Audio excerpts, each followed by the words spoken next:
Hey guys, welcome back to the channel. This is story about what if Naruto become bounty hunter One Piece part 1. Before I start, please do support for more amazing content and comments for part 2. Do consider to subscribe my channel and share my video to your friends and check out the description as well. Let's start the video. Random Island in the South Blue. Naruto Uzumaki considered himself a very self-sufficient young man. Born on Katabami Island in the South Blue, he was the son of a local fisherman, Minato Uzumaki. According to his father, Naruto's mother was a pirate who left shortly after he was born. Strangely enough, that didn't bother Naruto, who was just content to have the love of a single parent. Better than what most kids in this show get. Naruto could tell his father adored him, as he made sure to pass on all of his skills. From hunting, scavenging, fishing, and fighting, all these disciplines were pounded into his head by Minato. Naruto believed his reasoning was that he wanted his son to be able to stand on his own in case anything happened to him. Unfortunately, his father's paranoia proved justified around Naruto's 11th birthday. While returning from a fishing voyage, Minato's ship was attacked by a sea king. The nearby Marines who found the bodies and wreckage sent word that there were no survivors. It was only after overcoming his grief did Naruto appreciate how far his dad was able to plan ahead. When going through his father's possessions, he was able to find his safe, which was filled with a hefty berry stash. However, being the savvy kid he was, Naruto quickly realized that the money, while helpful, wouldn't be able to sustain him forever, and he needed to find his own source of income. Luckily for him, he was able to form a contract with one of the local restaurants who did business with his father, the Curry of Life shop. This local favorite was run by an elderly woman named Sansho, who agreed to pay Naruto in exchange for his services, providing local game to the restaurant and occasionally helping to prepare dishes. This proved to be Naruto's dream job, as he grew up hunting and the constant exertion of it made him stronger. Naruto, age 13. 2 years after the death of his father and employment under Sansho, Naruto was heading towards Katabami village with the body of a large boar on his shoulders. Man, this fat pig was a pain to bring down. Naruto whined as the weight of the boar strained his shoulders and back. Hopefully Granny Sansho will give me a big payday for all the pork she'll get from this guy. Maybe she'll be so happy she'll make me a special pork-flavored curry of life on the house, Naruto said, drooling at the thought of eating more of Granny Sansho's delicious curry. Walking through the village square, Naruto struck an imposing figure for his age. Standing at an impressive 5 feet 4 inches with bright blonde hair and blue eyes while carrying a boar almost twice his size, the townsfolk were quick to clear a path for him. Finally reaching his destination, Naruto went towards the Curry of Life shop back entrance and entered in a typical Uzumaki-like fashion. Granny Sansho, the great hunter, Naruto is here with a special delivery, he exclaimed, kicking the door open with surprising force and stomping into the restaurant with a wide grin. Maybe if he'd paid a little more attention to his surroundings, he would have been able to avoid the flying ladle that smashed against his forehead. I've told you this multiple times, Naruto, this is a kitchen, not a playground, Sansho lectured, producing another ladle out of nowhere and going back to stirring her pot of curry. So mean, Granny, is this how a boss should treat their best employee? When an employee is being paid as much as you are, kid, I can treat them any way I want, explained Sansho while stirring the curry pot, looked over the boar carcass approvingly before handing the blonde a fat stack of berries as compensation. Jackpot, Naruto thought, his eyes turning into berry signs. Today was a good day, Naruto thought, leaving Granny Sansho's shop with a fatter wallet and a stomach full of her special curry. He headed to the outskirts of the village and smiled when he saw the home his dad built and had lived in all his life. It was a cozy little one-story house that sat on a cliff overlooking the sea. It was only when he reached his home that Naruto saw the foreign ships on the horizon. Only years from now, when looking back at this moment, would Naruto realize that these coming events would change the course of his entire life for better or worse. However, for the 13-year-old boy who had only known the peace of his home island, his only response was to shout at the top of his lungs for all to hear. Pirates! In the several hours after Naruto saw the pirate ship coming on the horizon, Katabami Island became a war zone. The invading pirate ship was covered in golden plates with a lion as their figurehead and Jolly Roger. The pirates seemed to have no intention of negotiating with the villagers, since the minute they disembarked, the pirates immediately started to pillage and burn as much of the village as possible. Things quickly devolved into an even struggle between the pirates and the citizens of Katabami Island, who didn't take too kindly to strangers assaulting their home. The people of Katabami may have been peaceful by nature, but this was still the South Blue we're talking about. Unlike the peaceful sea of the East Blue that was crawling with Marines and relatively low-level pirates, the South Blue was considerably more wild, and because of their lack of constant Marine HQs, many islanders had to learn to take care of themselves when necessary. Making his way back to the village, Naruto ran towards the section of the village containing the shops and restaurants.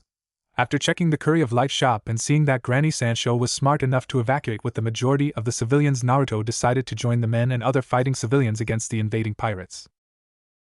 "This is no place for you, kid. Go find someplace safe to hide," ordered a burly man who was currently clashing swords with one of the pirates. He was the owner of the town's bakery, if memory serves. "I can take care of myself, Pops," Naruto said, using his smaller body to slide under the legs of a random pirate and slashing his ankles with his hunting knife. When the pirate took a knee from the pain, Naruto smashed his fist into his face, knocking him out cold.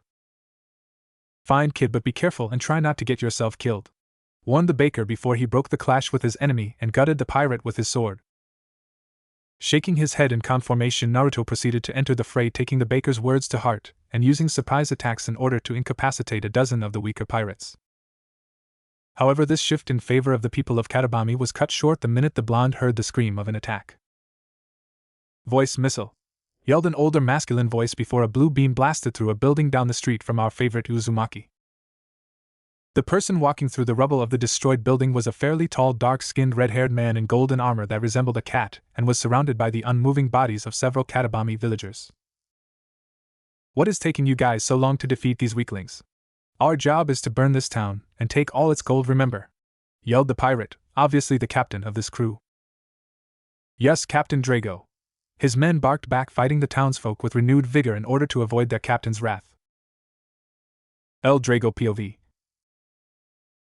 When the red-haired, gold-loving pirate first arrived at the small island of the South Blue, he didn't expect his crew would have so much trouble. After the initial attack and burning of some of the island's houses, the shift in the battle started to change, with the townsfolk beginning to fight back and kill some of his men. Disgusted by their weakness, he decided to finally get himself involved. Taking a deep breath and channeling the power of his devil fruit, El Drago released a blue beam of sound towards a nearby building and the people inside. Voice missile. Walking through the rubble of the destroyed building and threatening his men, El Drago was proud to see the battle shifting towards his side again. Now, feeling content, the redhead pirate decided to leave the fighting to his men and take a casual stroll of the island his crew was raiding. However, when passing the windows of an abandoned shop, he noticed the shining of his favorite substance in the world, gold. Breaking the glass, Drago ran towards the pile of gold, rubbing the precious metal against his face lovingly. Unfortunately, Drago's love of gold proved to be his undoing because he was so absorbed in his greed he failed to notice the blonde boy that dropped from the store ceiling and stabbed him directly in the back. Normal POV. "Aya!" screamed the pirate captain in pain before he grabbed the blonde teen on his shoulder and threw him across the room, knife and all. "Damn, I missed!" Naruto cursed in his head. His plan to lure El Drago into the building and stab him to death was going well, but he was just a few inches off. Naruto had followed his father's teachings of staying informed on the bounties of criminals in the South Blue and knew from his bounty poster how obsessed El Drago was with gold. The idea of using this to lay a trap for the cat-like man seemed sound and a much better alternative to fighting him head-on. "You little brat, I'll cut you to shreds," he growled, dashing towards Naruto in a blind rage, golden claws primed to rip his face off. It was only through quick thinking, instinct, and a little luck that Naruto decided to once again rely on his smaller stature to slide in between El Drago's legs in order to cut his ankles. The attack appeared to have the same results as before, causing Drago to kneel in pain. Knowing that this was his best chance to finish off the captain of the invading crew, Naruto ran towards the kneeling El Drago with his knife primed to end his life. Unfortunately, today just wasn't Naruto's day because the boy found himself running headfirst into El Drago's gaping mouth that was charging an all-too-familiar voice missile attack. The blue beam of sound hit Naruto like a freight train, sending him through the wall of the store and into the street, his flight only being broken by a nearby fruit cart. Almost all Naruto could feel at the moment was pain. His body was bruised all over, with his left arm mangled and broken from his fall. El Drago walked towards the body of his downed opponent with a bloodthirsty smile on his face, stomping on his injured left arm. "Ah!" Naruto screamed, feeling the bones in his arm beginning to crack under the weight of El Drago's boot. "I can't believe a brat like you was able to make me bleed," growled out the captain before kicking the blonde in the ribs in anger, forcing more screams from the boy's throat. Picking up Naruto's beaten body by his neck, Drago lifted his clawed hand and readied himself to end the young boy's life. "Any last words, kid?" Naruto whispered with his eyes closed. "What was that, kid?" he asked, bringing Naruto's face closer to his ear. I said I'll see you in hell, bastard, he yelled, opening his eyes and stabbing El Drago in the throat with a jagged piece of wood he was hiding in his right hand. Ugh ugh, came the gargled scream of El Drago, desperately trying to rip the makeshift shiv from his throat. However, in doing so he only made the bleeding worse, causing him to start to lose blood at an accelerated rate. Naruto would remember this moment for the rest of his life. Someone's first kill was rarely pretty, but being a 13-year-old and watching someone you stabbed bleed to death would definitely stay with the blonde. After El Drago fell face first on the ground unresponsive, Naruto knew without a doubt he was dead. Shakily standing up and cradling his broken arm, Naruto looked around at the destruction of the neighborhood his fight with Drago caused. However, when looking at the rubble of the destroyed shops, Naruto noticed one of the fruits from the broken cart begin to change. The previously ordinary plum turned a bright green and developed circular patterns. Naruto knew from the stories that this was a devil fruit, most likely whatever fruit Drago ate, seeing how he had no use for it anymore. Should I eat it? He thought, knowing how rare fruits were and how this was a rare opportunity. What am I thinking, taking the power of a man I just killed? For God's sake, his body wasn't even cold. Then again, when will I get another chance to eat one? I can't afford to be picky, plus even though he was a bastard, his fruit, whatever it was, gave him crazy destructive power. Finally making up his mind, Naruto picked up the plum devil fruit and took a big bite. Nearly throwing up at the disgusting taste, Naruto muscled through, eating the fruit whole. Walking away from the destroyed neighborhood, Naruto was hoping he could find a good place to hide for the rest of the invasion. He had done his part, and was sure that the others could handle whatever remained of Drago's crew without him. Maybe after this is all over I can see what this power is all about, he thought, loving his plan, especially now that it meant he could get some much-needed R&R and hopefully medical attention. Boy, you stop right there, yelled an unfamiliar but extremely angry voice behind him that immediately dashed any dreams Naruto had for avoiding any more fighting. Turning towards the owner of the voice, Naruto met the glare of a well-built man that resembled a Native American and had a large sword in hand. You're the one who killed Captain Drago, weren't you?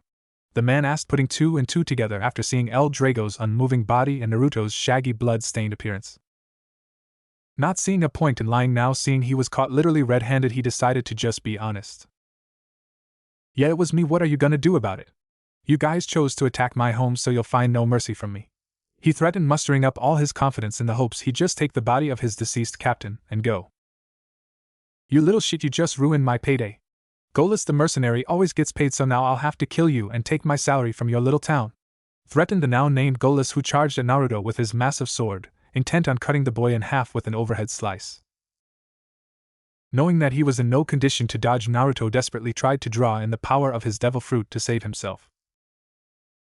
Feeling a tingling sensation overcame his body, Naruto took a deep breath and the energy trapped inside himself began to awaken.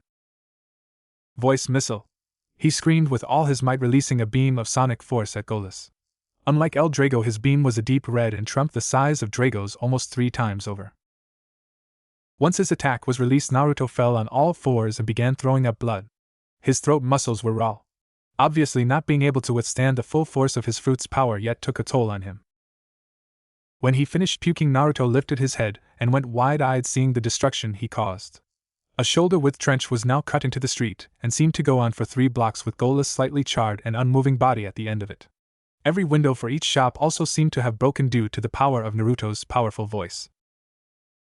Awesome, now I'm taking a nap, he thought seconds before falling face first onto the street and going out like a light.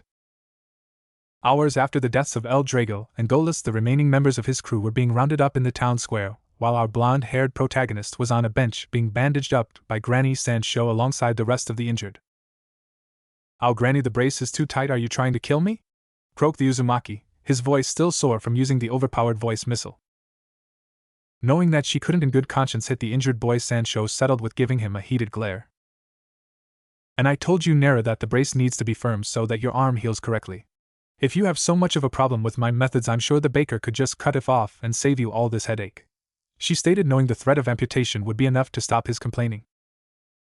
With a now silent patient, Sancho was able to finish bandaging up the rest of Naruto's body to the point he could move on his own. Naruto and Sancho were able to walk together towards the crowd in the town square, where the remaining 15 Drago pirates were shackled on a wooden platform with nooses around each of their necks. The townsfolk had agreed that a public hanging was a just punishment for the destruction of their home. Personally, Naruto felt they were getting off easy. "Any last words before you hang, pirates?" asked the muscular town baker who had his hand on the lever that would end all of their lives. You don't understand, you have to let us go, the captain said. This island was only supposed to be a pit stop. She is still following us, exclaimed one of the pirates with the noose around his neck, who was crying like a toddler. Similar cries of mercy were being said by the rest of the captured crew, with yells of how she was still after them and how they were all doomed. Tell us who is after you and maybe we'll let you and the rest of your comrades sail away peacefully, threatened the baker. It was the captain, he said. All we needed to do was pretend to swear loyalty to her, and then we could make off with her gold. He never told us she would follow us all the way from the Grand Line for revenge, said another pirate who was weeping like a man who knew he had made the worst mistake of his life. Who did you and your captain betray? Who is the woman that's coming for you? Asked the baker again, getting sick of the pirate's refusal to answer a simple question. While this interrogation was going on, Naruto was having a terrible headache, and for the last couple of minutes his ears were ringing. Every couple of seconds he could have swore he heard a distant voice that almost seemed to be singing. She is one of the pirates that controls the ocean. Arguably the most powerful woman in the world. Big whatever the pirate was going to say next was drowned out by noise that at first seemed like a siren alarm. It was only after a couple of seconds that the people of Katabami Island and the captured pirates realized it was the sound of someone singing. It was a sweet but ominous song that only had one repeating word. Ship! Ship! Unlike when Drago and his men showed up on the island of Katabami, when the Big Mom pirates arrived on their singing ship, there was no resistance from the townsfolk. Even people of the South Blue had heard stories of Big Mom and her infamous crew and knew better than to resist. So when members of the Yonko's crew demanded that they surrender their weapons to them, they relented immediately. It was only when he was able to see them up close did Naruto truly appreciate how strange Big Mom's crew was. Members ranged from fish people, long legs, long arms, and if he wasn't mistaken, a talking lion wearing shades and a suit. When all of the weapons were confiscated, the Big Mom pirates kneeled and urged them to do the same. Then Naruto began to hear the sound of heavy footsteps coming closer and a strong pressure in the air that nearly took his breath away. When Naruto first laid eyes on the pirate captain Charlotte Linlin, his first thought was how he had never seen someone so huge in his entire life. His own father, who was 6 feet tall, would have not even reached Big Mom's waist. Big Mom was a large, obese, and buxom woman with a very wide mouth and full lips covered in deep red lipstick. Unlike a stereotypical pirate, Big Mom wore a pink dress with red polka dots, a black cape, and bicorn captain's hat. Pecoms, Tamago, where are those traitors? Yelled the large woman, her voice echoing with authority. Here they are, Mama, responded two of her crewmen, one a man with long legs whose pants looked like an egg and the other being the talking lion. They were dragging the chained Drago pirates behind them, with each man looking like they were heading to the pits of hell. Please show us mercy, we were only following our captain's orders, one of the men pleaded. And where is your captain now, I wonder? Asked the Yonko. He died during our raid of this island, another chained pirate confessed. Well, I guess that changes everything. As long as that bastard is dead, I guess I can find it in my heart to forgive you lot, she said, her personality doing a complete 180. You could? The men asked hopefully. Of course, you just need to answer this one question. Anything, Big Mom? Life or treat? What? It's pretty simple. I'll forgive you and spare your lives if you give me a good enough treat to make up for it.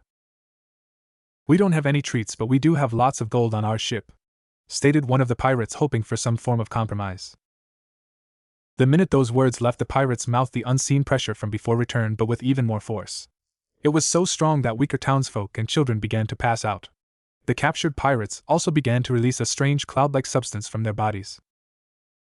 Now that's unacceptable. I can't eat treasure, and if you don't have any sweet candy, I guess you all chose life, she told them before lifting one of her hands, grabbing the clouds, and ripping them from their bodies.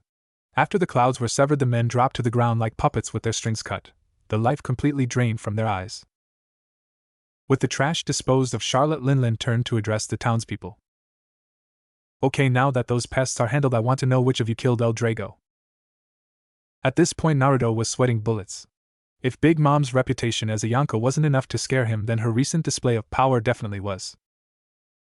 Who in the world has the power to kill 15 men without even touching them? Not to mention how she did it so casually, like she was swatting a fly. Now she wants me, he thought while looking around at the equally scared faces of the townspeople. Innocent people who would face this monster of a woman's wrath if he didn't confess what he did. Oh well, 13 years old is not a terrible age to die, he thought, lying to himself. It was me, I killed him, he confessed, walking out of the crowd so that he could face Big Mom head on. The fact he had to tilt his neck upwards to look her in the face, however, was not helping. You, a child, killed El Drago? I find that hard to believe. I tricked him with gold and was able to attack him when his guard was down. He didn't take me seriously until it was too late, Naruto told her, knowing how crazy it sounded that a 13-year-old boy could kill a grown man like Drago. Mama. Serves the fool right. I tried to tell him his love of gold would get him killed one day. Listen, kid, I can't hate you for killing Drago. He was attacking your town, and you were defending it. However, he wasn't yours to kill, and doing so before I could properly punish him is an insult to my reputation, Big Mom explained to Naruto, whose head was down waiting for the killing blow. However, I am merciful, so I'll extend to you the same deal I gave those other pirates, life or treat. The choice is yours. He chooses treat, yelled Granny Sancho, running towards Naruto's side. Before Naruto could voice his complaints about Sancho getting involved, she cut him off. Naruto here works for my restaurant where we have a dessert so delicious it'll make your head spin. So will that be proper compensation for his life? Oh, is that so? Okay, bring me this dessert, and if it is as delicious as you say, then I'll spare this boy's life and leave this island peacefully. Curry of Life shop. What the hell is your problem, Granny? Naruto screamed, shaking the old woman like a rag doll. What do you mean, what's my problem, kid? I just saved your life, Sancho yelled back, butting her forehead against Naruto's. How? By lying to one of the strongest pirates in the world. You promised her an out-of-this-world dessert when you and I both know all you know how to make is curry. That declaration seemed to hit home with Sancho, who turned crestfallen and began looking at the floor. What was I supposed to do? Let you die for helping save this town? You're like a grandson to me, she said, tearing up at the end.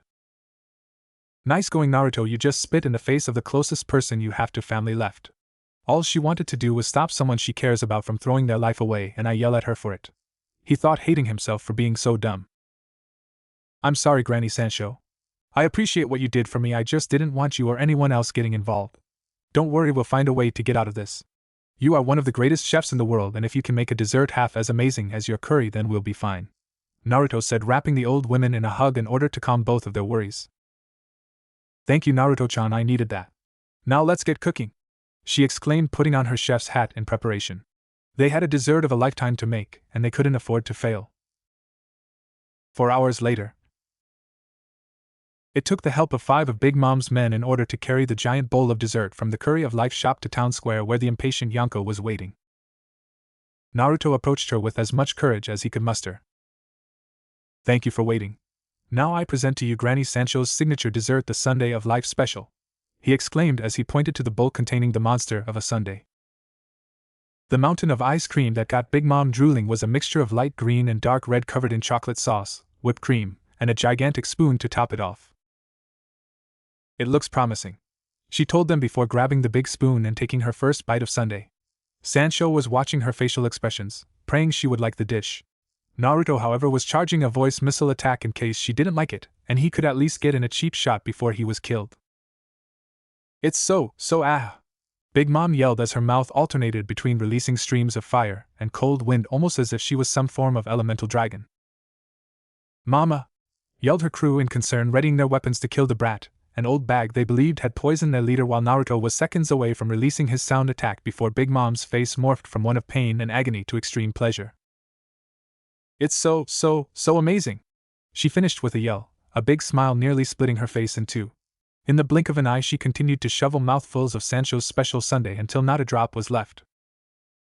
Why, thank you, Yonko-sama, Granny Sancho said, blushing happy her dish was so positively received, and just like that the tense, nearly murderous atmosphere from before was gone and replaced with a friendly one. I haven't had a dessert that good in years. The hot and cool flavor was delicious. You must tell me the recipe, she demanded while rubbing her full stomach in contentment. It's pretty simple. Me and Naruto-chan decided to mix ice cream with my signature Curry of Life powder and balance it out with super cool mint ice cream, explained the chef, beaming with pride that their act of desperation was able to pay off so spectacularly. Genius, and offering this great deserves a celebration. Men, release the civilians, it's time for a tea party. The Big Mom pirates and the Katabami villagers partied into the late night. The villagers and pirates sang and drank as if they were old friends, with Big Mom in the center of it drinking sake and having seconds, thirds, and even fourths of Sancho's new dessert creation. Members of Big Mom's crew even volunteered to rebuild the businesses that were burned down in El Drago's raid. The looks on the shopkeepers' faces when they laid eyes on their new shops made entirely of candy was priceless. Naruto thought finishing his fourth plate of candy given to him by one of Big Mom's sons. He was a tall and slim man with a long tongue and a strange devil fruit power that let him turn anything into candy. "Boy, Big Mom wants to talk to you," another pirate told Naruto as he led him towards the town square where the Yonko was sitting on her candy throne. "Naruto boy, I want you to join my crew," she said, not seeing the point of beating around the bush. This declaration froze Naruto, with those words being the last thing he would expect to come out of her mouth. "Excuse me?" "You heard me right, boy. My crew and I are leaving this island in the morning, and I want you to come with us." Speaking to the blonde as if he was a complete idiot. "Why?" "Well, for one, you have Drago's devil fruit ability, which I've been interested in acquiring for some time now." "Wait, how did you know that?" he asked, wondering if she could read his mind.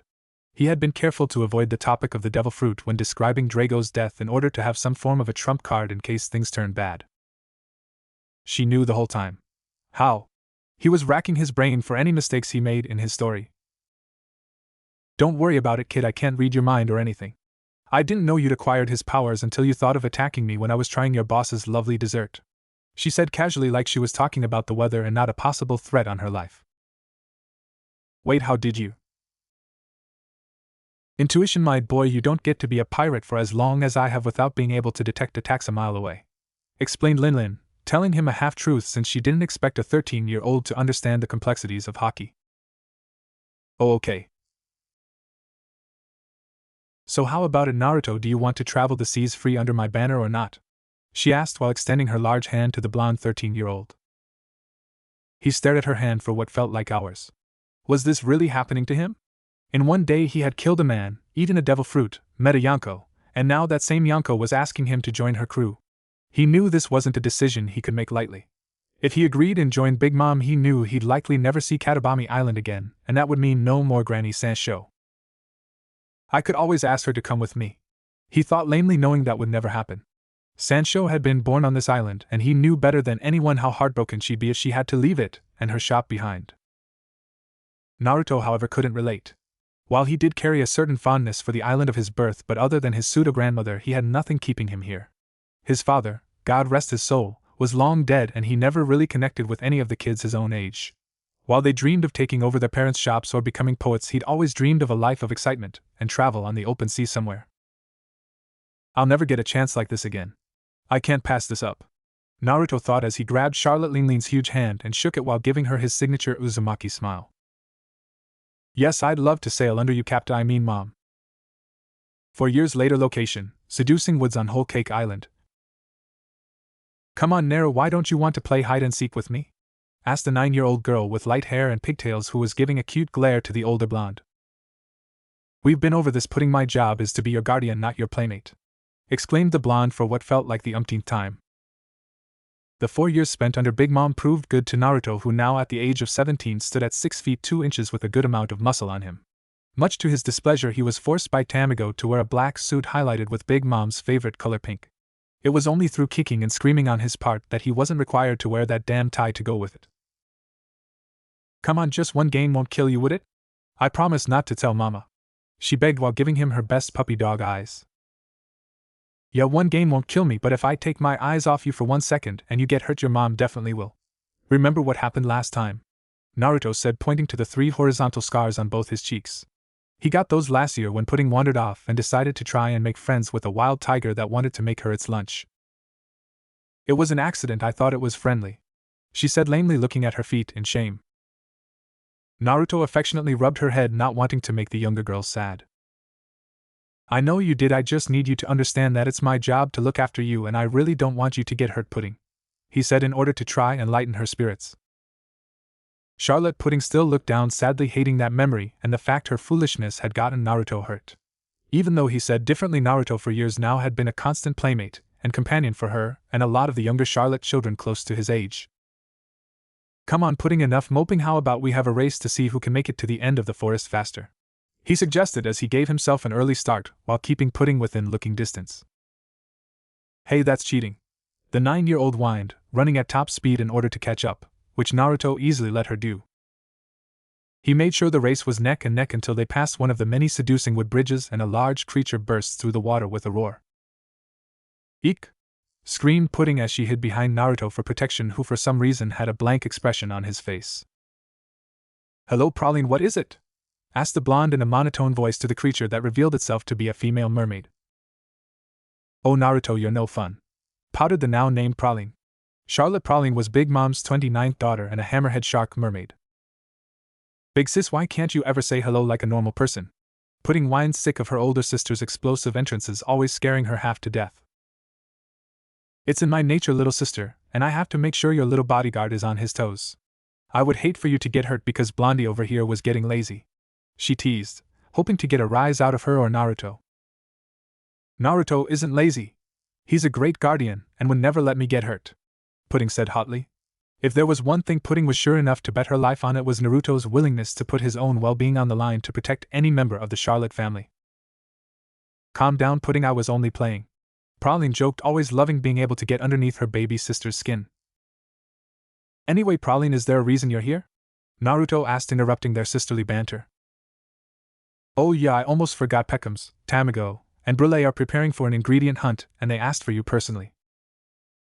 Ingredient hunting was a common activity for the Big Mom pirates, created in response to the Charlotte matriarch's unique eating disorder. In random intervals, Mom would become obsessed with a particular food or dish, and would throw a tantrum if she didn't get it. What really made this disorder so scary was that the amount of time between when she'd request her food and go nuts was completely random. Sometimes she could wait days, while others waiting anything more than 5 minutes would result in a small town being completely leveled. Wait, Naruto, you can't go now. You promised to take me to Cacao Island and try my new chocolate recipe, complained the teen, hating the idea of time with her best friend being cut short. I'm sorry, Pudding, but this must be important if they asked for me. Anyway, look at the bright side. If I find an ingredient that's super delicious, I can bring it back here and you could add it to your chocolate recipes, he told her, knowing that would entice the young chocolatier. Really, you mean it? She asked hopefully. Of course, you know Naruto Uzumaki never breaks his promises. So what ingredient are we looking for this time, Captain Humpty Dumpty? Naruto joked, using his personal nickname for the long-legged, egg-wearing pirate currently steering the ship. It's a high-class ingredient said to have gone extinct, the legendary rainbow fruit bon, Tamago explained. Wait, but if it's extinct, then what makes you think we can find it? Said to be and actually extinct are two completely different things, Naruto. Remember that. Through our black market contacts, we've heard rumors that the rainbow fruits are native to a particular island in the Isle of Biotopes, where they're being coveted by wild beasts called troll kongs, he explained to the 17-year-old. The isle was a natural phenomenon in the New World, where over 30 seasonal islands of various sizes were drawn together in one electromagnetic-rich region where they shifted around one another randomly. See, that's where you come in, Naruto. As our crew's human radar, it's gonna be your job to guide us through this island maze and detect which island those loud apes are on, said a new voice that belonged to a tall female that was affectionately rubbing Naruto's scarred face with her long nails. Big Mom's 8th daughter, Charlotte Brule, was a woman that towered over Naruto and had a dark nose, light hair, and a prominent scar that stretched across her face. Figures, sometimes I feel like just an overgrown metal detector, Naruto thought bitterly, since aside from being the occasional guardian/playmate to the Charlotte children, this was his main role on the crew.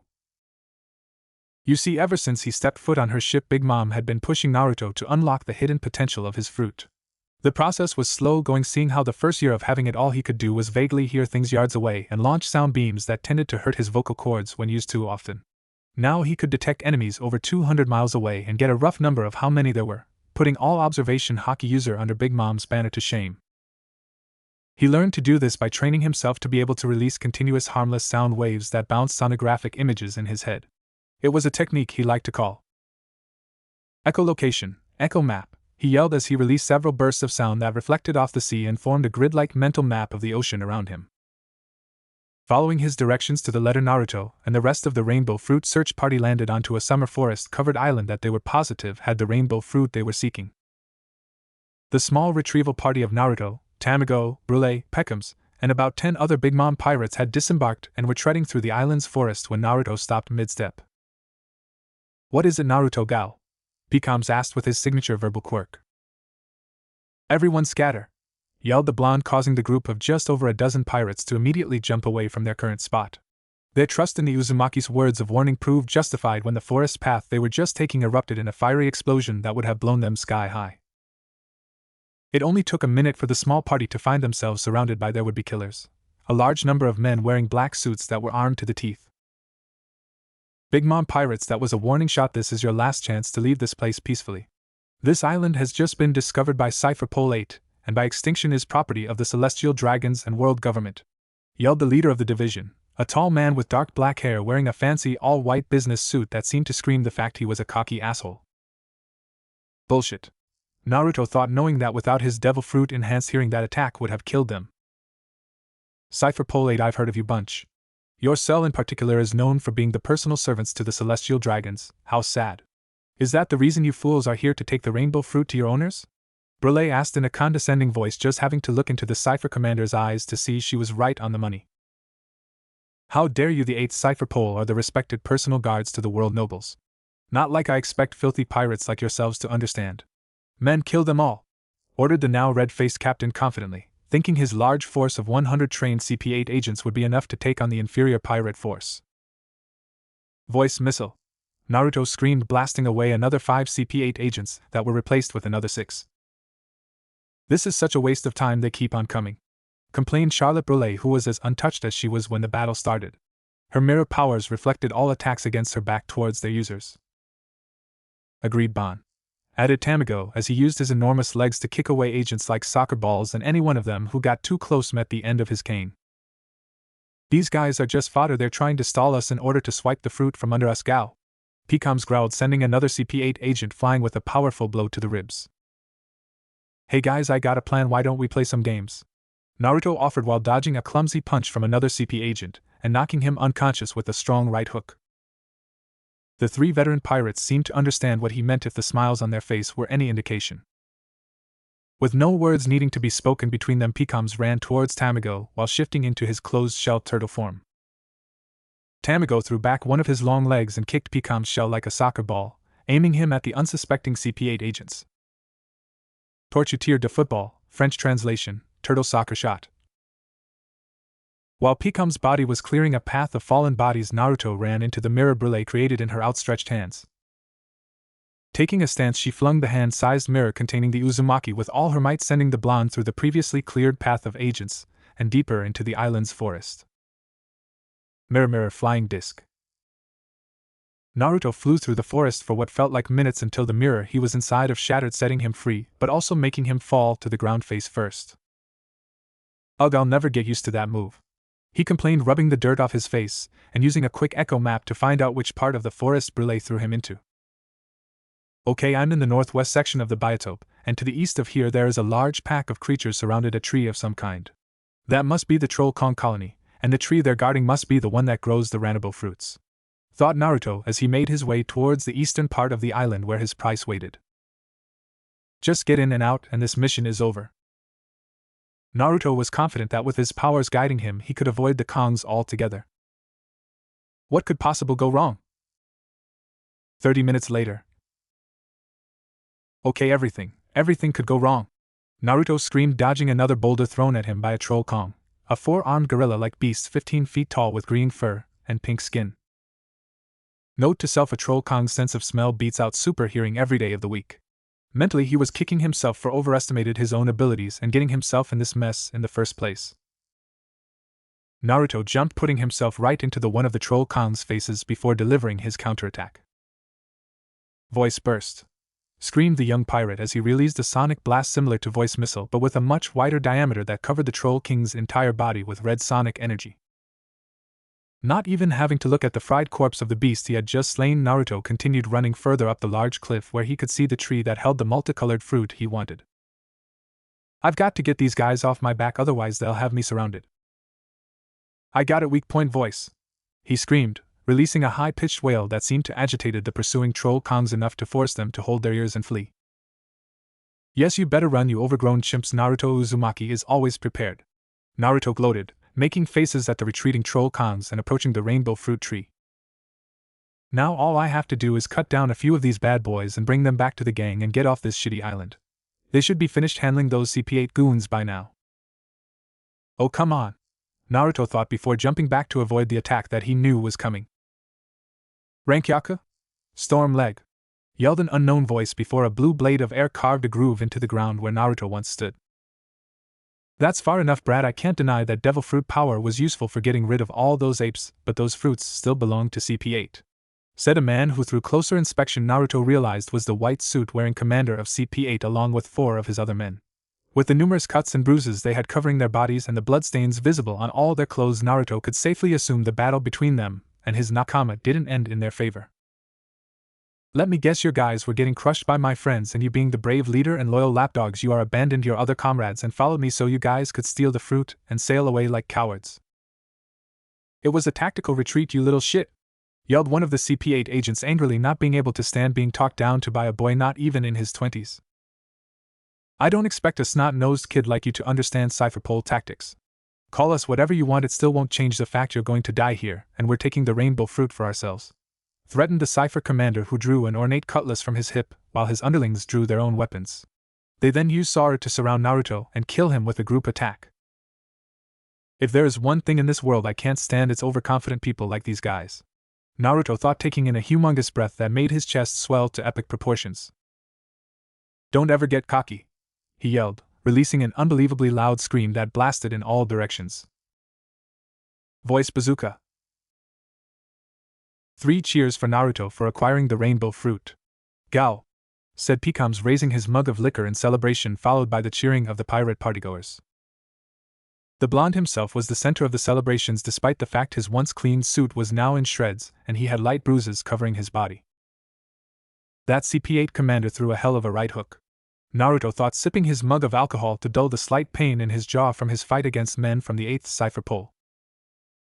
Lucky for him, the men weren't too much for the Uzumaki to handle, and when the last of the men were defeated, Brule, Picams, Tamago, and the rest of the search party were able to make it to the rainbow fruit tree and help him load them onto the ship. Which leads us to now on Whole Cake Island, where Big Mom threw a celebration tea party in honor of the search party's successful ingredient hunt, and of course to make a feast of her new dessert. It turns out the rainbow fruit got its name not from its colorful appearance, but from its juices that when evaporated formed a little rainbow. The female Yonko's high-class chefs were not only able to turn the famous fruits into a humongous gelatin the size of a house that Big Mom was currently devouring, but also make a strong fruit cocktail that Naruto and the majority of the other crewmen were currently guzzling down. Knowing that now was as good a time as any given the good mood she was in, Naruto finished chugging the rest of his cocktail and approached the large cluster of dining tables where the Charlotte family was eating. Excuse me for interrupting your meal, Mama, but there is something I must talk to you about, Naruto said respectfully, giving the Yonko a serious look that unnerved Pudding, who was trying to attract the blonde's attention.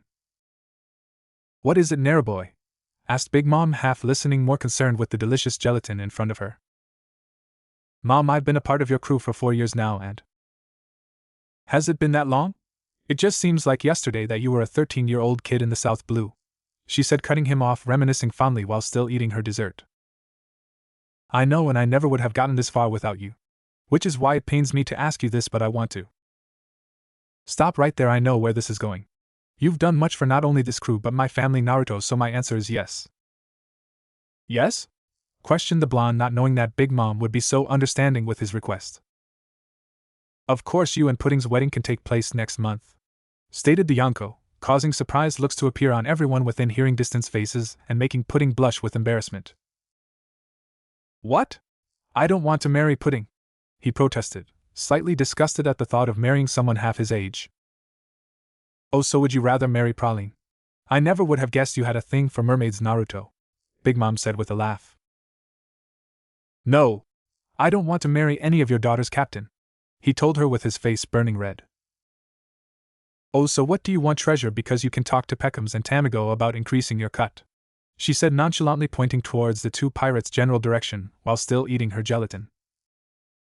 No, Big Mom, I don't want women or treasure or any of that stuff, he yelled, getting sick of the Yonko's nonchalant attitude. Then what is it, Naraboy? Speak up, heaven knows I'm not a mind reader, she responded, her voice raising in irritation. I'm trying to ask you if I can have your permission to leave your crew, Naruto yelled much louder than he intended to, causing every person on the island to hear his outburst. When those words left his mouth, everyone seemed to freeze in place and looked towards Big Mom to see how she would respond. "What was that, Naruto? I think I may have heard you wrong," she said with a blank expression. All the previous joy in her face gone, her spoon left abandoned on the dining table, food for once being the last thing on her mind. "No, you didn't. I said I want your blessing to leave the Big Mom Pirates," he repeated, staring Charlotte Linlin straight in the eye fearlessly. "Why, you ungrateful bastard, I ought to kill you right now," threatened a large, brutish-looking man with a pointed beard and thin arms, Charlotte Cracker, Big Mom's 10th son. Before the sweet commander could carry out his threat, Big Mom released a blast of Conqueror's Haki in his direction that made him sit down, and his biscuit armor cracked slightly under the pressure. "Now, Naruto, why would you want to do that?" she asked, no longer using her affectionate suffix for him. "I just feel it's time, Big Mom. I mean no disrespect by it, the time I've spent sailing under you has been the best years of my life. I just want to go out on my own and achieve my own dreams. I've been looking up to you for years now, which is why I want to start my own crew and create my own reputation. I want to surpass you one day and become an emperor of the sea," he bellowed, sharing the dream he has been keeping to himself for years now with all the conviction he had. The once joyful party was now so silent and the tension so thick Dracula Mihawk could cut it with his great black sword. Nobody moved or talked, they just looked at Naruto Uzumaki, both impressed by the balls he must have had to say those words to Big Mom's face, but also in sadness knowing the cheerful blonde pirate would soon be a bloody smear on the ground. Big Mom stood from her throne and walked towards Naruto, both pirates refusing to avoid eye contact. "If you were anyone else, I'd already have killed you for even making me think you were planning to leave the crew, you know that, right?" "Yes, I do," he stated matter-of-factly, causing Big Mom's eyes to soften ever so slightly. "It's only due to your years of service to the Big Mom Pirates, and my family personally, that I'm giving you an alternative to the roulette of punishment," she stated, causing the Uzumaki to breathe an internal sigh of relief. "Instead, you will go through a trial by combat against a champion of my choosing. If you win, you are free to leave. Naruto, it's not too late for you to surrender. If you apologize, maybe Mama could forgive you," begged Naruto, who was doing stretches to prepare himself for the battle to come. "I told you before, I'm not backing down. I need to fight this fight." "But what if Mama chooses Cracker? He is already angry, and you and I both know you can't beat him." Naruto nodded at that. Even he wasn't so cocky in his abilities to think he was anywhere close to beating someone on Cracker's level, but that wouldn't get him to forfeit, especially without even trying. "It doesn't matter, I'm not giving up. No matter what, I'll find a way to win." "Do you really want to leave us that badly?" lamented, not being able to look Naruto in the face. How was she supposed to root for her best friend to win a fight if winning it meant he wouldn't be a constant in her life anymore? Sensing her sadness, Naruto gave her a hug and lifted her head so he could look her in the eyes. "It's not like that. I don't want to leave because I hate you guys. I need to so that I can accomplish my dream. I know it sounds selfish, but I just know if I'd keep my dream to myself and let it die, I'd regret it for the rest of my life. It's like your mom said, pirates should never compromise for something they want, and should take it with their own hands." His monologue seemed to cheer up Pudding, who shook her head with tears in her eyes, not trusting her voice at the moment. Seeing that she was okay, Naruto turned his back on his female companion and made his way towards the circular clearing Mom had designated as the fighting arena. It was finally time. The Emperor herself was standing in the center of the arena with the various Big Mom pirates surrounding the area waiting to watch the fight to come. "So who am I going to fight?" "That would be me, Naruto," said the Yonko, who began cracking her knuckles. "What?" "You heard me, boy. If you're so set on leaving my crew, it's me you're going to have to fight. The rules are simple. If you are able to leave a scratch on me, then you're free to go. Deal?" That deal seemed almost too easy. If I was fighting anyone besides a freaking Yonko, Naruto thought, knowing that he'd have to pull out all the stops if he wanted to hurt Big Mom. Naruto yelled, running towards the Yonko before unleashing his signature sonic blast directly at her face. Voice missile. Unfortunately, the blast proved nothing to the female captain, who effortlessly swatted the blast away with the back of her hand before rushing towards the smaller boy with surprising speed and delivering a haymaker towards his direction. Even though the blonde was able to dodge the wild haymaker that left a crater in the ground he once stood on, he was still sent flying by Big Mom's attack. Just the wind pressure of her attack is this powerful, he thought, finally able to find his footing and release another sound attack.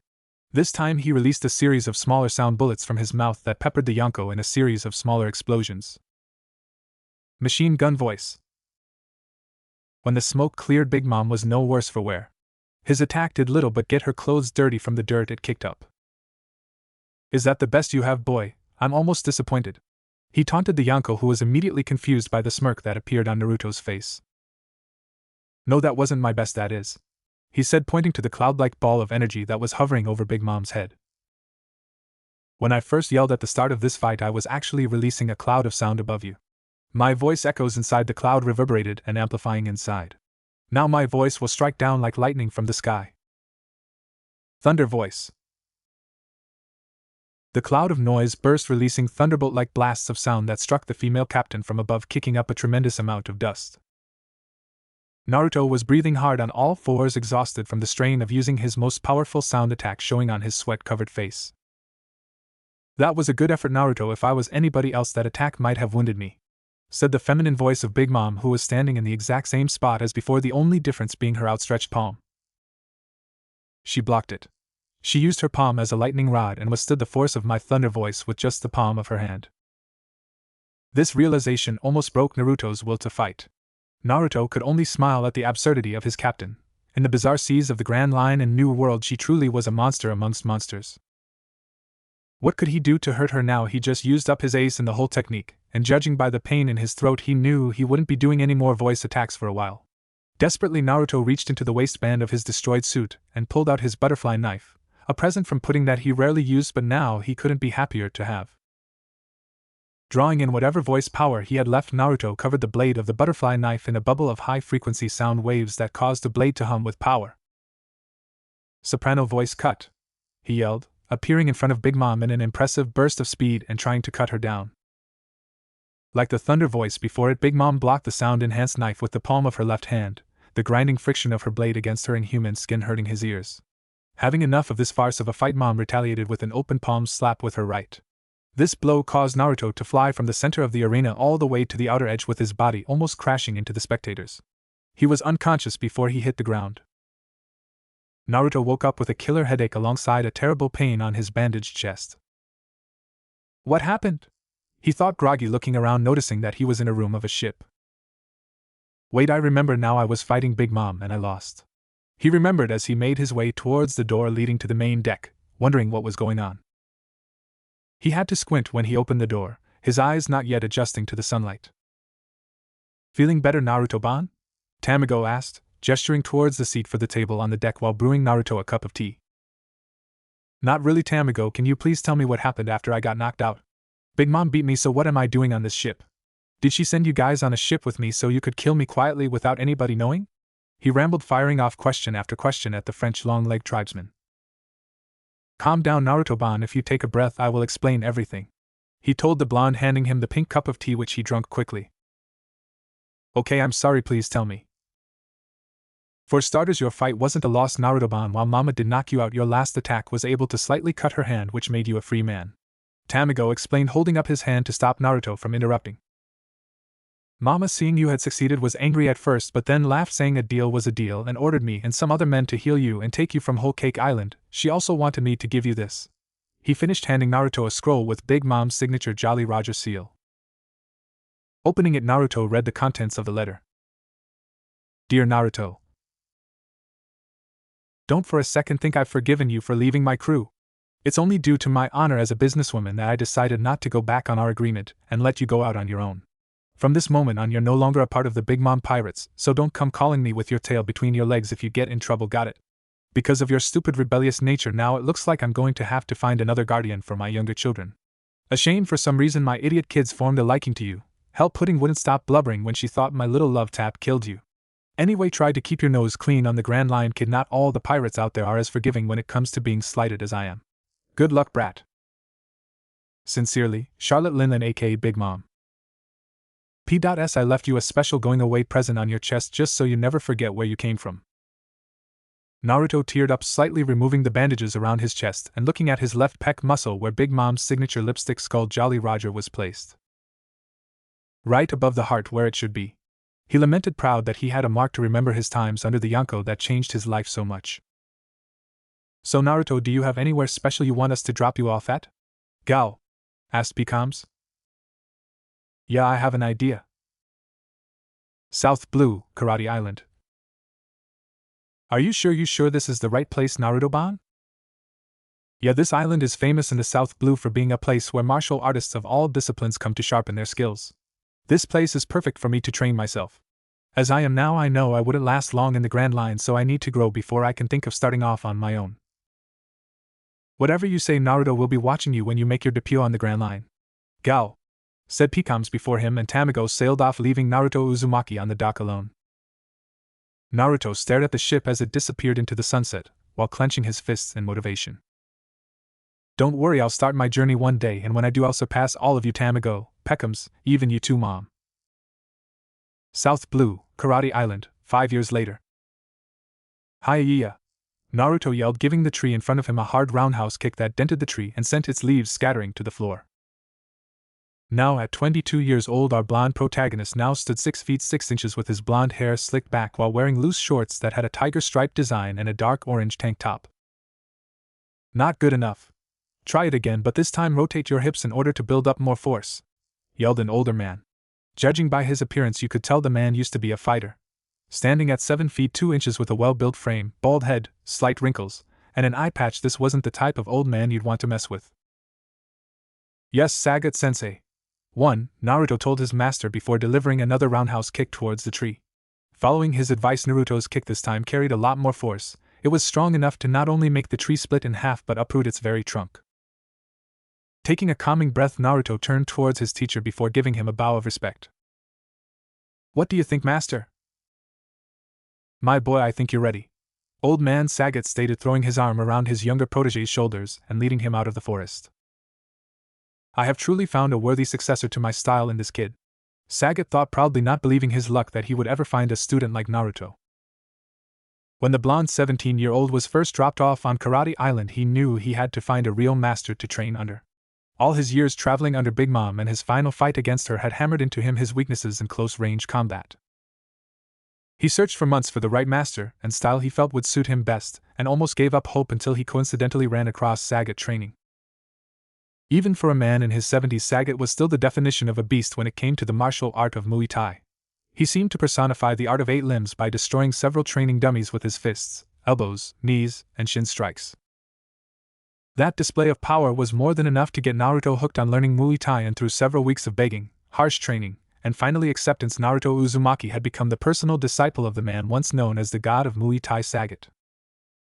When Naruto and his master exited the forest, they were assaulted by the sights and sounds of the large festival taking place on Karate Island. The reason for the lively festivities and Naruto's early morning training session under Sagat were one and the same. Today was the Triennial King of Karate Island tournament. Like the name suggested, this was a martial arts competition that took place every 3 years where the best martial artists of all disciplines gathered in order to test their skills against one another. Whoever won the tournament was then crowned Karate King, and were given a prize of 5 million berry. The tournament should be starting in a couple of hours, so you should sign up before it's too late. Alright, but master, I really want to thank you for looking out for me these past 5 years. Naruto said lamely, trying to put into words the amount of respect he had for this man who had become a pseudo-grandfather to him. Don't waste my time with words, Uzumaki. If you want to really thank me, you'll win this tournament, and show all those other weaklings the power of Muay Thai. Good luck in the tournament, I'll be in the stands watching. After giving his version of a pep talk, old man Sagat gave his pupil a pat on the shoulder before walking off and disappearing into the festival crowd. Taking a minute to let his master's words of encouragement sink in, a confident smile appeared on the blonde's face. Now he knew he was ready.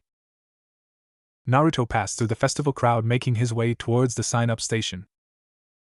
Name, age, and fighting style, please? Asked an old monk with a clipboard. Naruto Uzumaki, 22 years old, and Muay Thai. 2. Okay. You'll be competing in Block D and your first match will be in 2 hours. Here is your participant number, the old monk said before handing Naruto a piece of paper with the number 54 on it. Thank you, Naruto said, taking his participant number and heading into the fighting temple where the participants were gathering. Finally, I was wondering when you'd show up, Naruto, said a male voice directly behind him. Naruto recognized the voice immediately and smiled before turning around and to face the man that had been his rival for years now. I was wondering the same thing, Idio, he said, bumping fists with the long-arm tribe member. Naruto and Idio's rivalry had began around 3 years ago during the last King of Karate tournament. Naruto at the time had ignored his master's advice and decided to compete in the tournament in order to see how he measured up against other martial artists. It seemed Hideo had the same idea because he also decided to compete. As two of the youngest participants at the time, they had formed a bond and promised one another to meet in the finals. Unfortunately, Naruto had lost in the preliminaries to a giant of a man and his strange boxing, yoga, and kickboxing fighting style. 3. Hideo had lost Oswell to a more seasoned opponent, and their losses had fueled the duo to train all the harder. Which leads us to present day, where both martial artists were chatting and gorging themselves on the free food provided in the temple's mess hall. "So what block did they put you in?" Naruto asked, eating his third bowl of curry. "Block B, it should be easy, none of my competition looks all that tough," Hideo said, confidently biting into a chicken leg. "That's good, since I'm in Block D, that means we won't have to fight each other in the preliminaries." "That's great, when I beat you I want it to be in the finals," Naruto said, confidently giving Hideo a challenging stare. "We'll see about that, Uzumaki. All I know is you better not lose to anybody but me." We will now officially begin the Triennial King of Karate tournament. This tournament is not only a tradition meant to honor the martial artists who first colonized this island, but to determine the strongest martial artist in the South Blue. I would like to thank all 64 of you who decided to participate today. The rules are simple. All of you have been assigned to one of 4 blocks, and if you are able to win 3 matches in your block, then you will be amongst the 8 fighters allowed to enter the actual tournament. Fights in these preliminary rounds will last no more than 3 minutes, and if a fighter faints, falls out of the ring, or surrenders, they will lose and be eliminated. Your participant number will decide the order of your first match, which will begin now. I wish you all luck for the battles to come. 4. The head monk monologued before bowing to the crowd and officially starting to preliminaries. Naruto's first match. Okay. We will begin the preliminary matches for Block D. Number 54 and 53, please step onto the stage. The referee instructed the 2 fighters. Naruto ascended to the fighting stage and locked eyes with his opponent, a huge stereotypical strongman with a black leotard and handlebar mustache. "You might want to surrender, young man, or I'll have to crush you with these muscles," threatened the strongman, flexing his arm in a cocky manner. "You have 3 minutes. Begin." The minute the referee announced the start of the match, Naruto leaped at the strongman, leading with his right knee. Tiger knee. Naruto's knee connected with the muscled man's face like a wrecking ball, breaking his nose with an audible crack. The force of the blow was so strong it sent the strongman head over heels and flying a couple feet out of the ring. Number 53 has been sent out of the ring. That makes number 54 the winner. 1 down, 2 more to go, Naruto thought, cracking his neck and popping his knuckles, ready to tear into the rest of his competition. The next 2 matches for Naruto ended much the same way as the first, with Naruto destroying his opponents in 1 or 2 well-placed Muay Thai strikes. While not able to watch Hideo's matches in person, was happy to find out that he had won all his matches as well, and they both made it to the semifinals. Official Karate Tournament, outside arena. Hello ladies and gentlemen, and thank you all for waiting. It was a grueling process, but now out of the starting 64 participants, 8 truly exceptional martial artists have emerged to fight for the title of King of Karate Island. The head announcer, a blonde-haired man in a black suit, yelled, causing the crowd of people to applaud. Now to begin our first match, we have one of the winners of Block D, Naruto Uzumaki, a fearsome Muay Thai practitioner, versus Block A winner, the wrestler Red Cyclone Zangief. Naruto's opponent, like his first, was a tall giant of a man that stood at 7 feet tall and was close to 400 pounds of pure muscle. The intimidating wrestler's wardrobe only consisted of red wrestling shorts with a gold belt wrapped around his waist. Zangief introduced himself in a language that was completely foreign to Naruto, but he got the gist of what he was saying. "Hello, my name is Zangief, no hard feelings, but I must break you," Naruto thought, raising fists and entering his opening Muay Thai stance. Now let the first round of the tournament, Naruto Uzumaki vs Zangief, begin. Naruto vs Zangief. Naruto made the first move by leaping towards Zangief with his knee extended, hoping to have similar results as his first match. Tiger knee.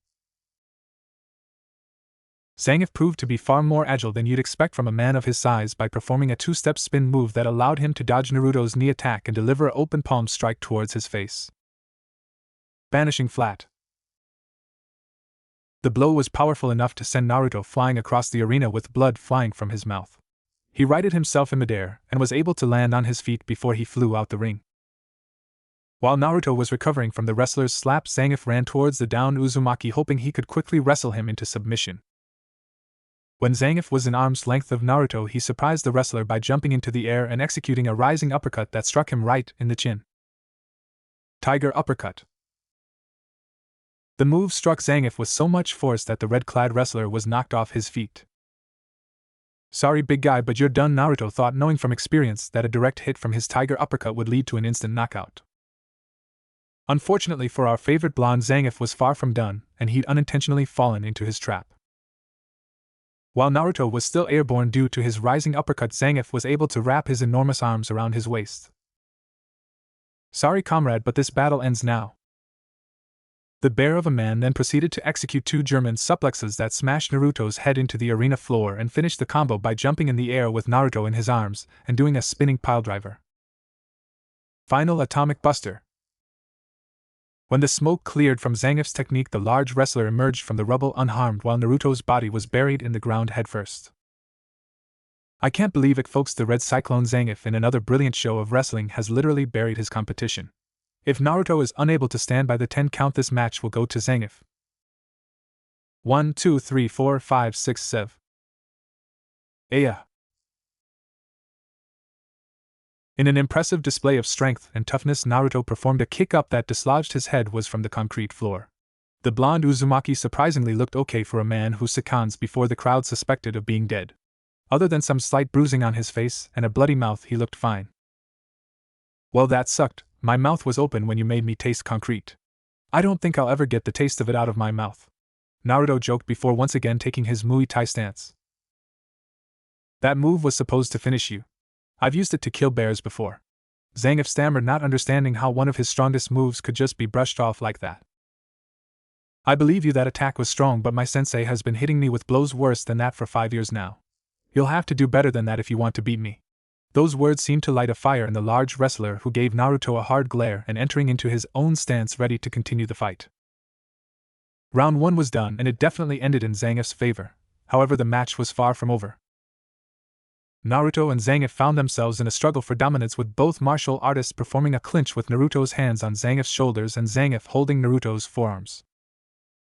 Do you truly think you can best me at grappling, little man?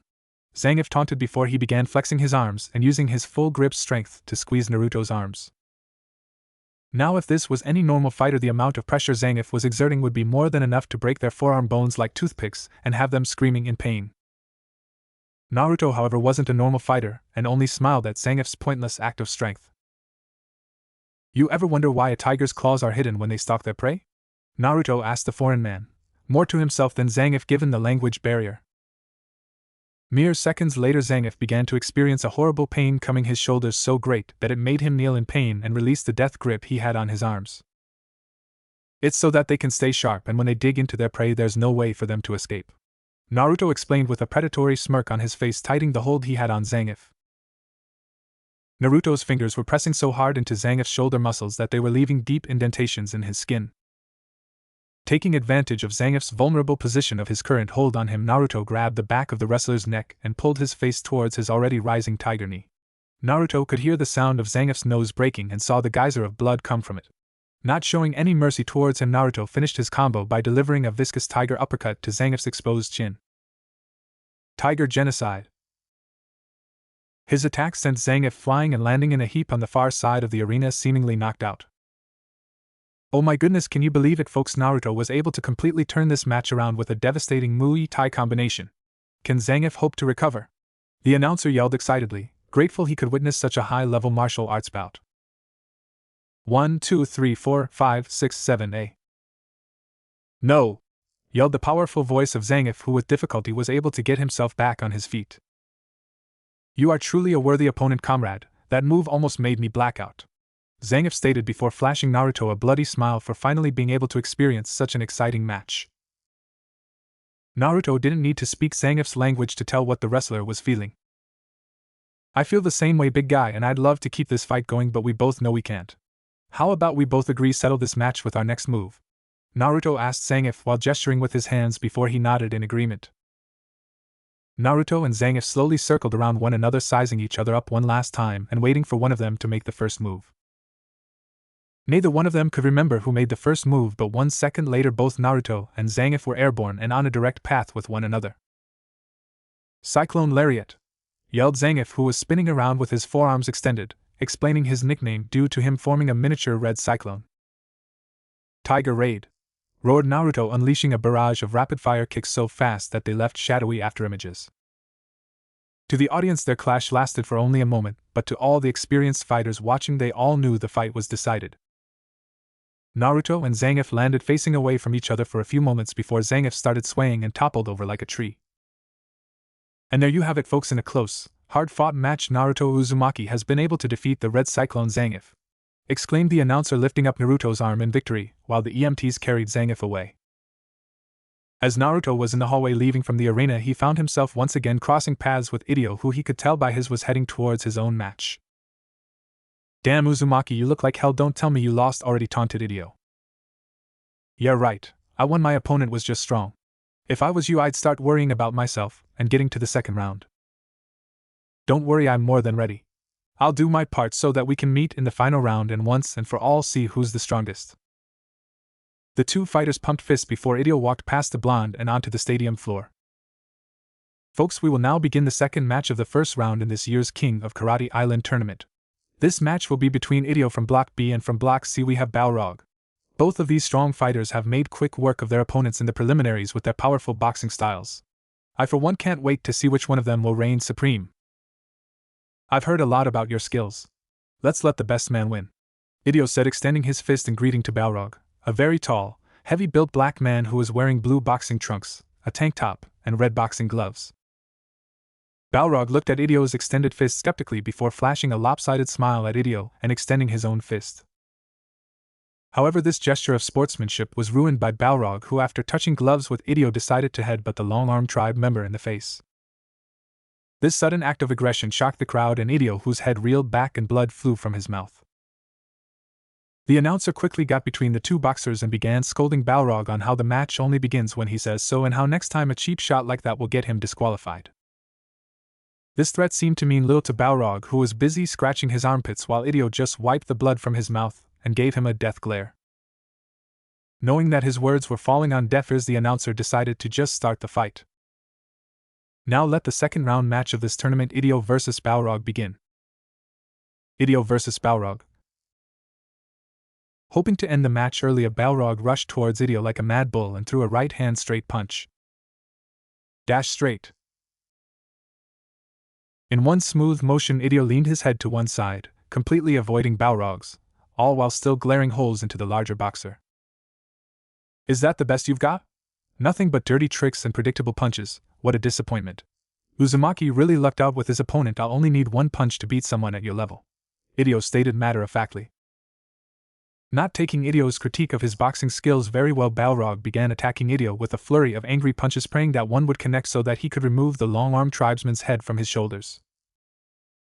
However, none of his punches were able to land, and Idio was able to effortlessly weave around his sloppy punches until Balrog had to stop to rest.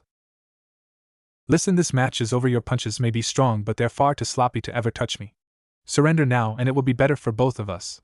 I have a worthy opponent I want to defeat in the finals, and I don't want to waste my time on small fry like you."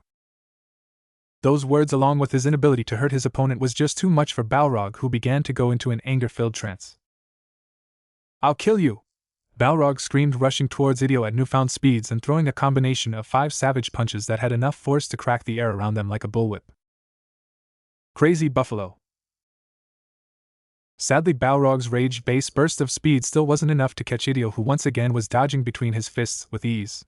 If anything, his angry assault would prove to be his undoing, because the massive boxer was so focused on trying to kill Idio that he failed to notice how he was being led to the corner of the ring. Idio ducked under the last of Balrog's punches before going around. The large boxer finally entered into his own boxing stance. Balrog, who at this point was beyond tired, simply did a 180 turn and guarded himself the best he could, hoping he could withstand whatever his smaller foe could throw at him and hopefully find an opportunity to retaliate.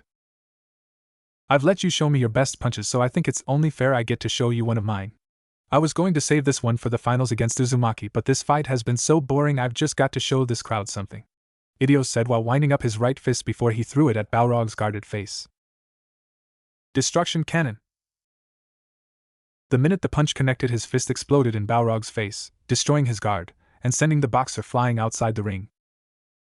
"Wow, can you believe it, folks? Idio has just ended the match and sent Balrog flying with only one punch. While Balrog's boxing style was deadly, Idio's has shown to be on a whole other level. Naruto's second round match.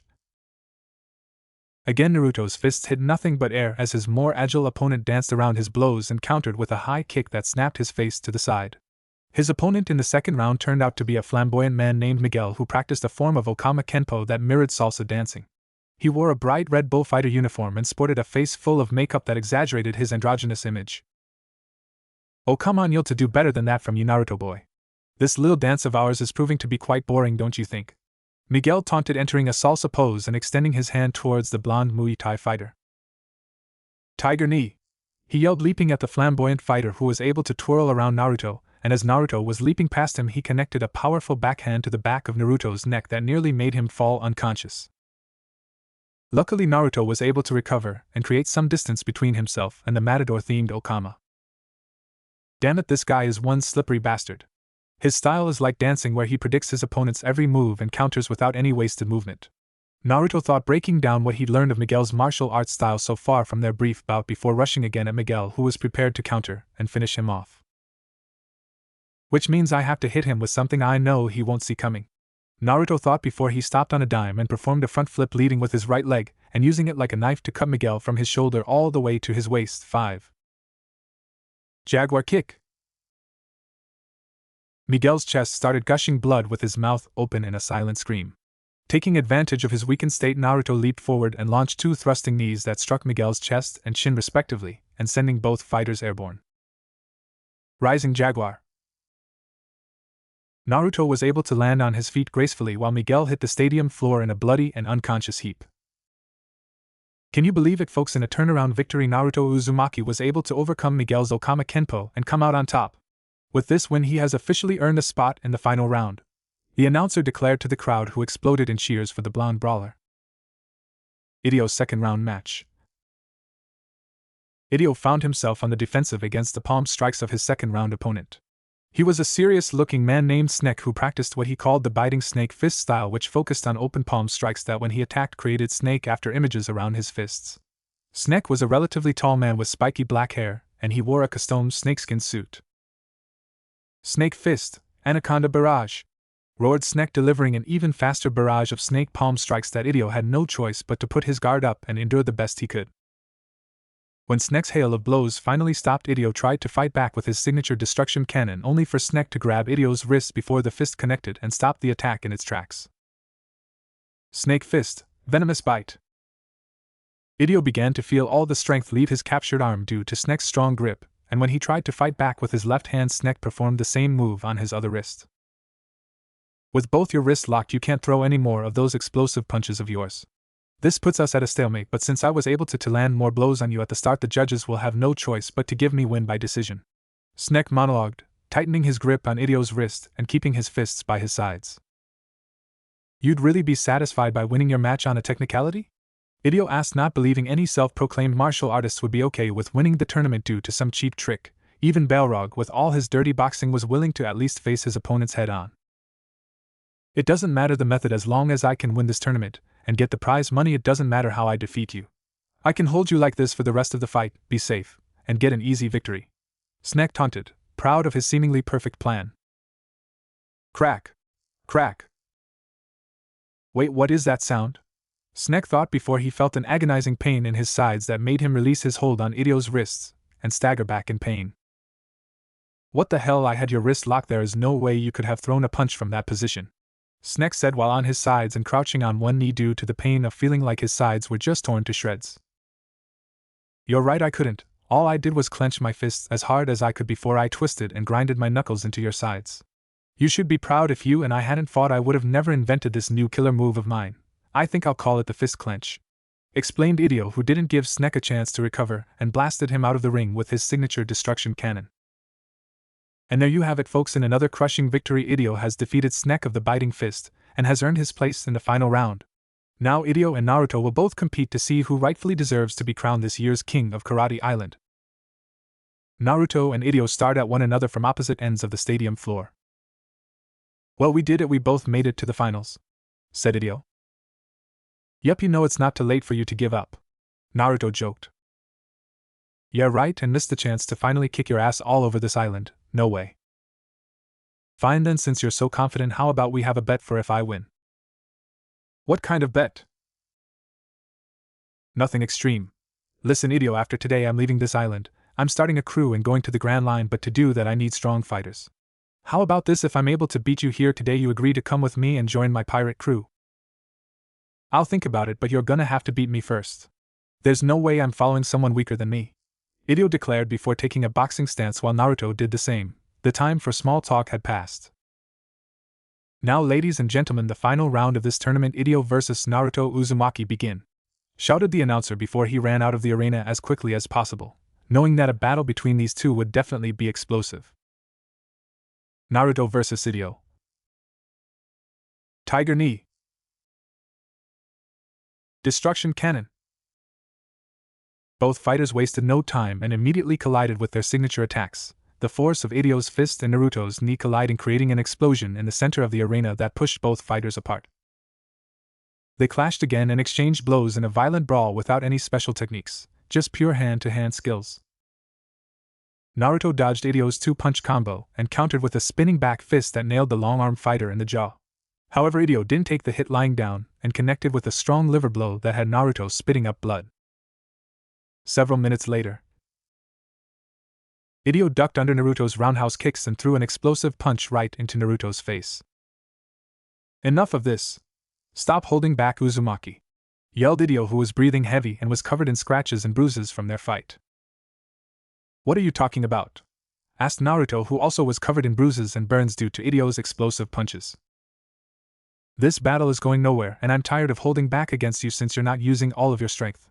I know you have a devil fruit power, Naruto, and that you've been training with it while practicing your martial arts. Listen, you're my rival, and I've been training so hard so I could finally beat you and prove I'm the strongest. Now listen, this next punch of mine will be my last, and if you don't came at me with everything you have, then I'm going to blow you away. Idio threatened before he got into a punching stance where his right hand started to shake and create smoke, his fist brimming with stored power. Seeing the serious look in Idio's eyes, Naruto decided it would be best to do what his rival said and give it his all. Fine, you win, Idio. I wanted to beat you with just Muay Thai, but I guess there's no way around it. Prepare yourself, he yelled before he created a bubble of sound waves from his mouth that surrounded his body in red energy.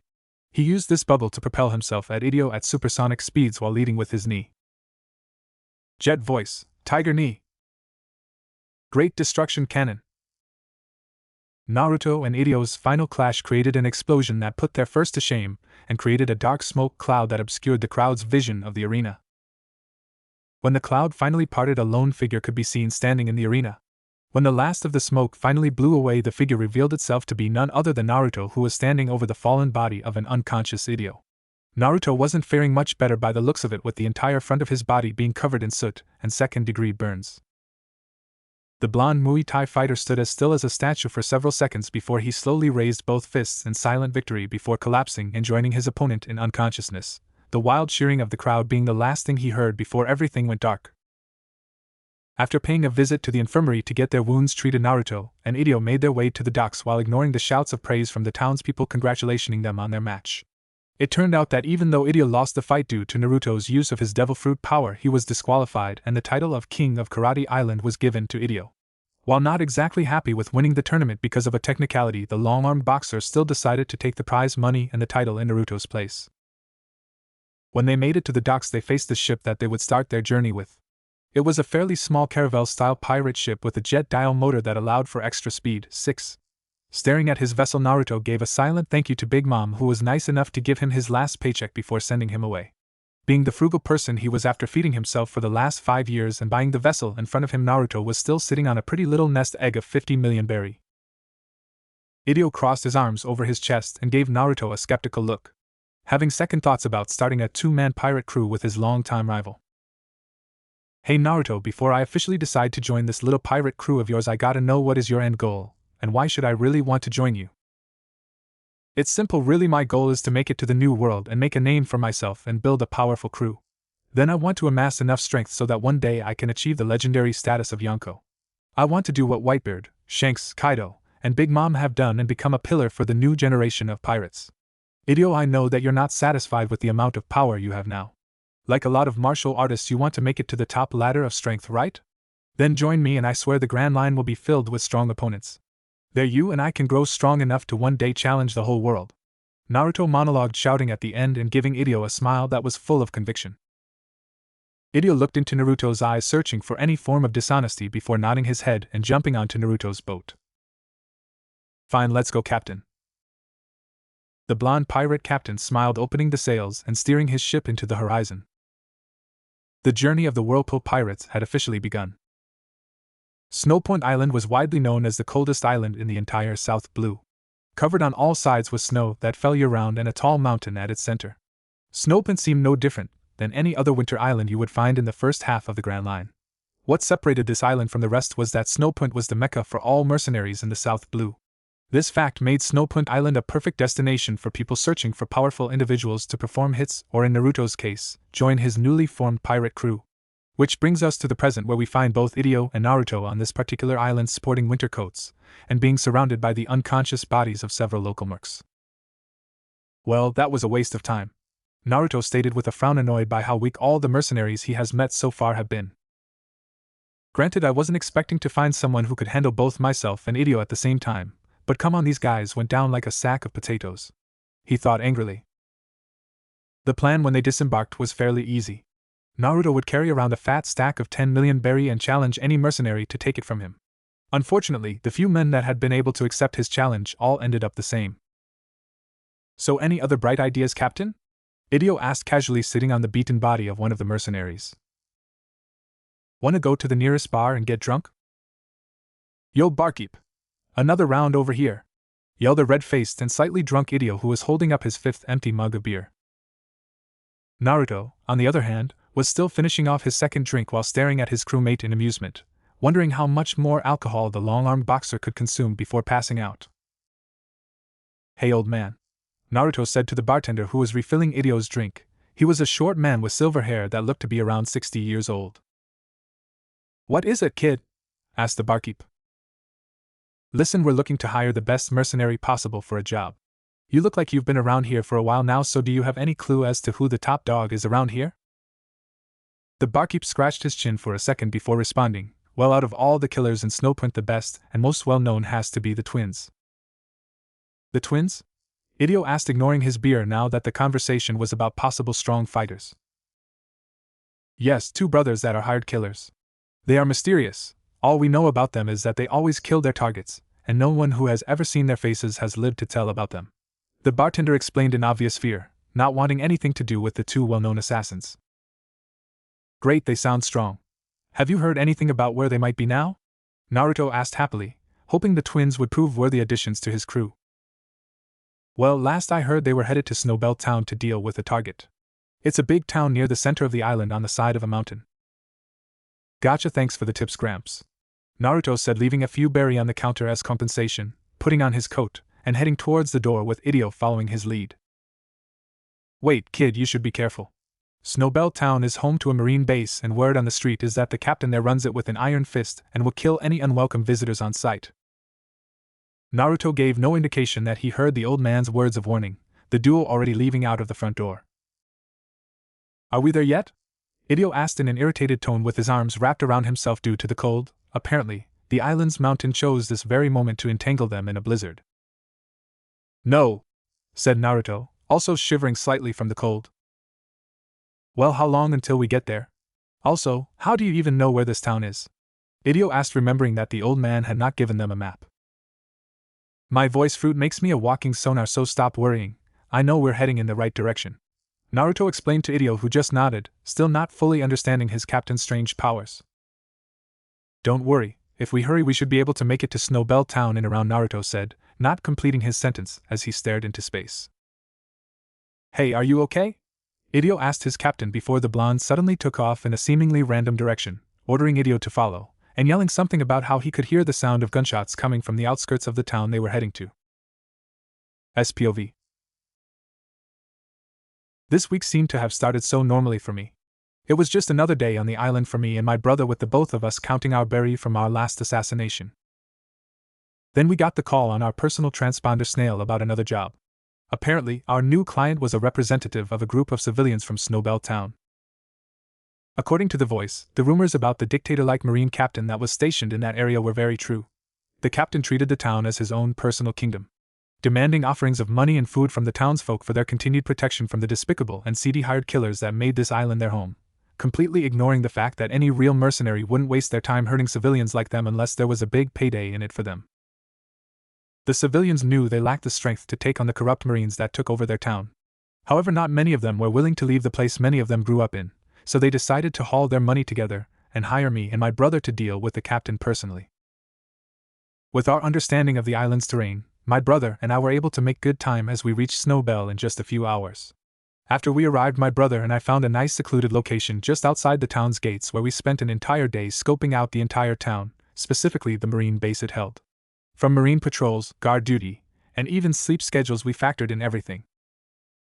The next day we decided to put our plan into action. It was high noon when the Marine captain finally left the base to address/threaten the civilians in the town square. With practiced ease, both my brother and I took out our rifles and took aim at the tyrant captain before we simultaneously pulled our triggers. The resulting explosion was fairly large, but due to our aim, we made it sure that no one else was caught up in the blast. When the smoke cleared, we both expected to see either the smoldering corpse or just burnt chunks of our target. Imagine our surprise when the Marine we thought should have dead appeared from the smoke without a scratch on him. Knowing that even a master of Tekai, one of the Marine 6 styles, wouldn't have been able to withstand that explosion with zero physical damage, making one fact abundantly clear to us at that moment. Our target, this seemingly corrupt but ordinary Marine captain, was a devil fruit eater. He quickly proved our hypothesis when he nonchalantly turned and stared in our direction, seemingly ignoring the fact that we were several yards away and no normal person should have been able to spot us at that range. His counteract to me was unreadable. All I saw him do was extend his hand, and the next minute my brother was holding his bloody stomach in pain. Somehow he had launched an extremely fast and seemingly invisible long-range attack that was able to run through my brother from yards away. I rushed to my brother's side, trying my best to apply pressure to his wound so that he wouldn't bleed out.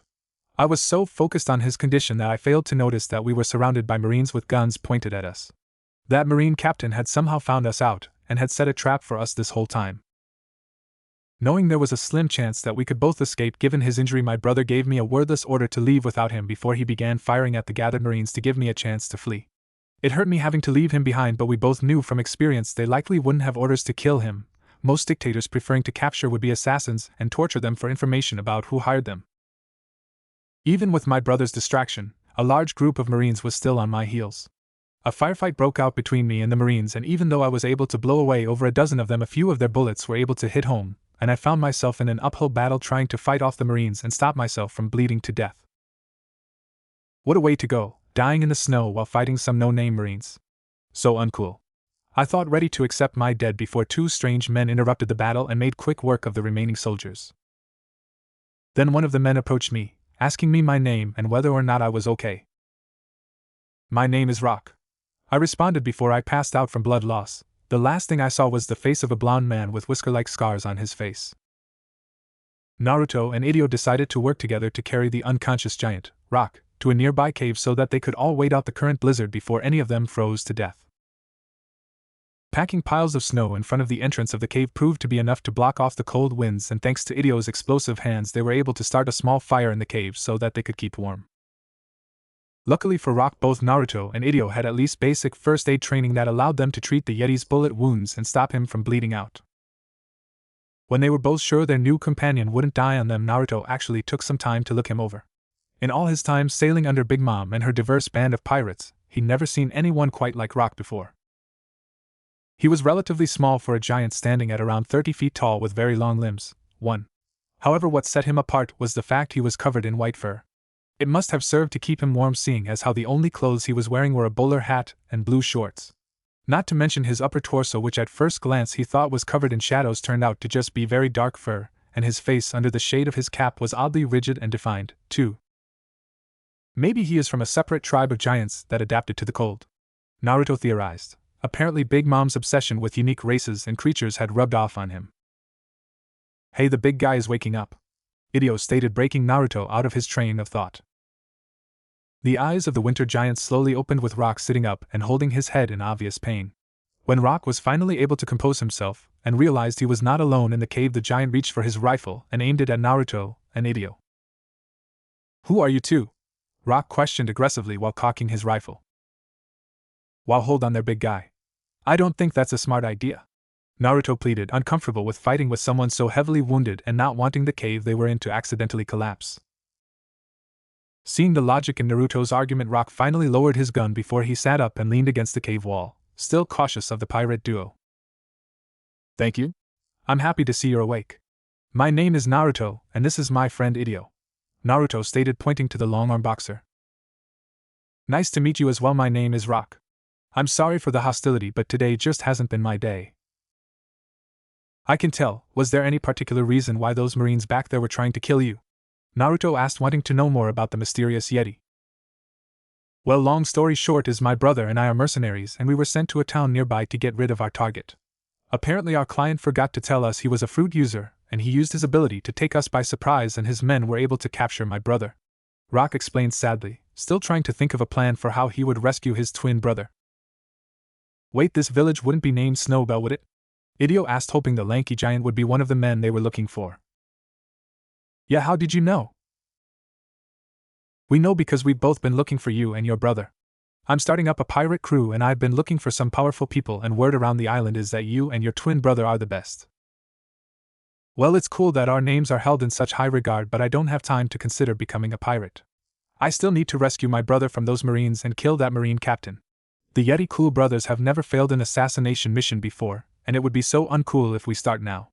Explained Rock, who ignored his own wounds and stood up, grabbed his rifle, and made his way towards the cave entrance. Wait. I think I can come up with a compromise. Naruto offered, thinking up a plan that would make everyone happy. Scotch's POV. After surrendering himself to the Snowbell town Marine, Scotch found himself tied up to a large post in the middle of the town, surrounded by townsfolk and several Marine guards. Apparently the Marine captain felt Scotch should be made an example out of in case any of the locals were thinking of rebelling. Well, this mission was definite failure. Oh well, at least Rock was able to escape. Scotch thought positively of his twin brother, seemingly unconcerned about his still bleeding stomach wound. Hey freak, we were talking to you! Shouted one of the angry Marines surrounding Scotch's prone form, taking him out of his train of thought. Oh really, I must have forgotten. Scotch responded casually, completely ignoring the soldier's hostile attitude. You disrespectful freak! The Marine grunt yelled, angry while reaching for the pistol at his side. At ease, soldier! Ordered a calm, commanding voice that froze the Marine soldier in place. The soldiers parted and saluted as the speaker revealed himself to be the infamous Marine captain, dictator of Snowpoint, and the Yeti brothers' target, Marine Captain John Glassjaw.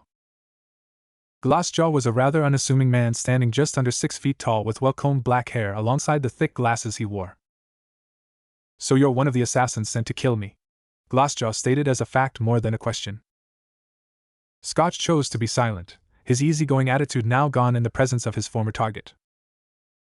This man is dangerous. Listen, I know from your reputation that both you and your brother are professionals, so I won't waste your time by beating around the bush. I'd be willing to put all this messy business of ours behind and let you go if you agree to name your employer. Glassjaw explained to the giant, causing a small group of the Snowpoint civilians to gasp in fear. Scotch took a moment to think over Glassjaw's offer while looking at the terrified, miserable faces of the Snowpoint civilians. So what is your answer? I know you'll think it's uncool of me, but I'll have to decline your offer. There would be no way for me to face my brother again if I turn my back on my clients. The Yeti Cool brothers have never failed a mission, and I'm not stopping today. Scotch answered confidently, causing Glassjaw's face to tighten up in frustration. I hate to hear that. As a fellow professional, I thought we could help one another. He lamented before he extended his hand towards Scotch, and to the giant's surprise began to cover his palm with glass.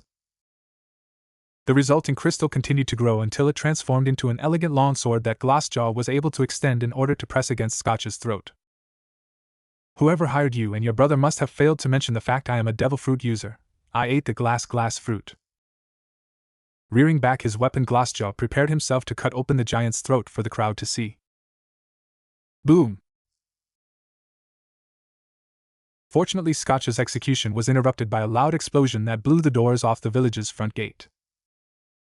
When the smoke from the explosion cleared, 2 men could be seen emerging from the cloud and tearing through any Marine soldier in their path, while the giant figure of Rock could be seen hanging back and sniping Glassjaw's men from a distance. Hey, which one of these guys is Glassjaw? Asked Naruto, who was littered in the unconscious bodies of the Marines while Idio blew away other grunts with his explosive fists. He got his answer when he was forced to dodge the business end of Glassjaw's sword when the Marine captain used Shave to appear in front of the blonde. That would be me. Now may I ask who you are and why you've decided to interrupt this execution? Glassjaw asked evenly while still exuding killer intent.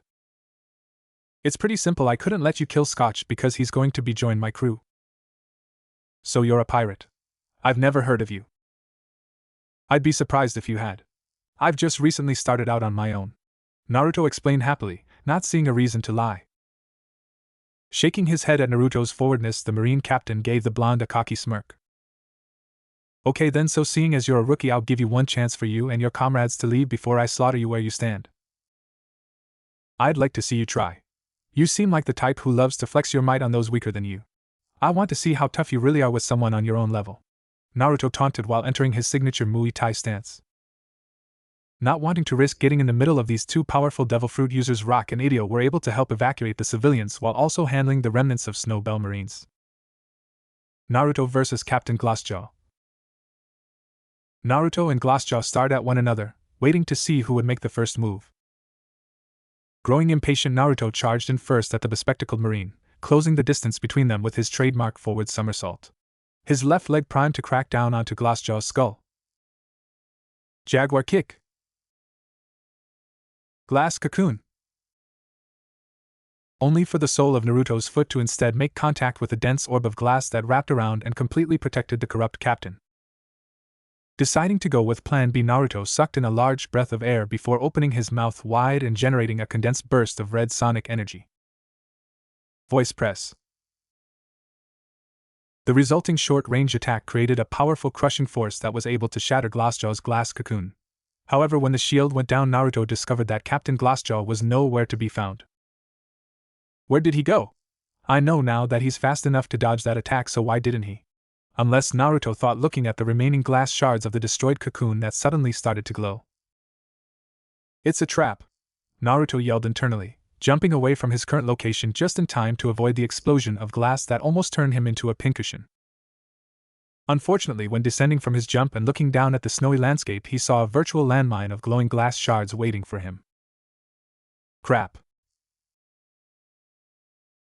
Boom! Glassjaw's POV. Standing a couple of yards outside the blast radius of his attack, the dictator of Snowpoint smiled.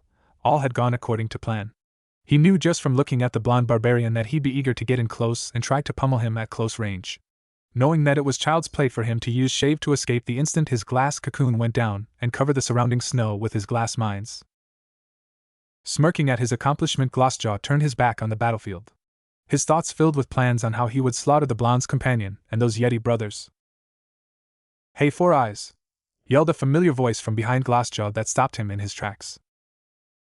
Naruto emerged from the smoke of the explosion, injured but still very much alive. His entire body was fairly bloody and bruised, with his arms and legs getting the worst of it.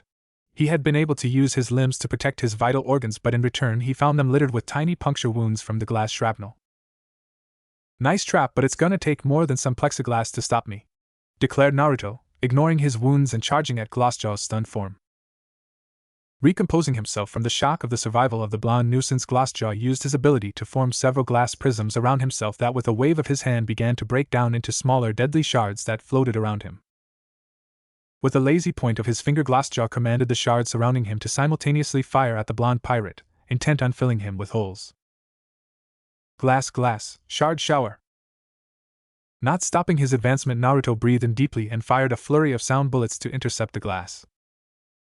Machine gun voice, he yelled, cutting a path through the shards towards Glassjaw. Unfortunately, when he got close enough to try to connect with a right hook, he found himself hitting nothing but air as the Marine captain dodged by seemingly defying gravity and jumping on the air itself. Moonwalk. He continued to ascend until he was a good 10 feet above the blonde, where he looked down at him with a murderous smile. Glass, glass, infinite shard shower, he declared while willing the shards to come at Naruto from all directions, giving the blonde pirate no means of escape. Remaining calm, Naruto inhaled the largest breath of air he could and causing his chest to swell to epic proportions. Voice bazooka. Glassjaw had to cover his ears as an air-spilting wail came from the pirate. The sound being so powerful that it caused the incoming shards to disintegrate into harmless dust that obscured the battlefield. Jet voice! Naruto yelled, flying out of the dust towards Captain Glassjaw while being surrounded in red sonic energy. Refusing to again run away from the young pirate, Captain Glassjaw decided to take him head on midair by using his ability to gather the remaining glass shards from his infinite shard shower to form a sword in order to cut him down for good.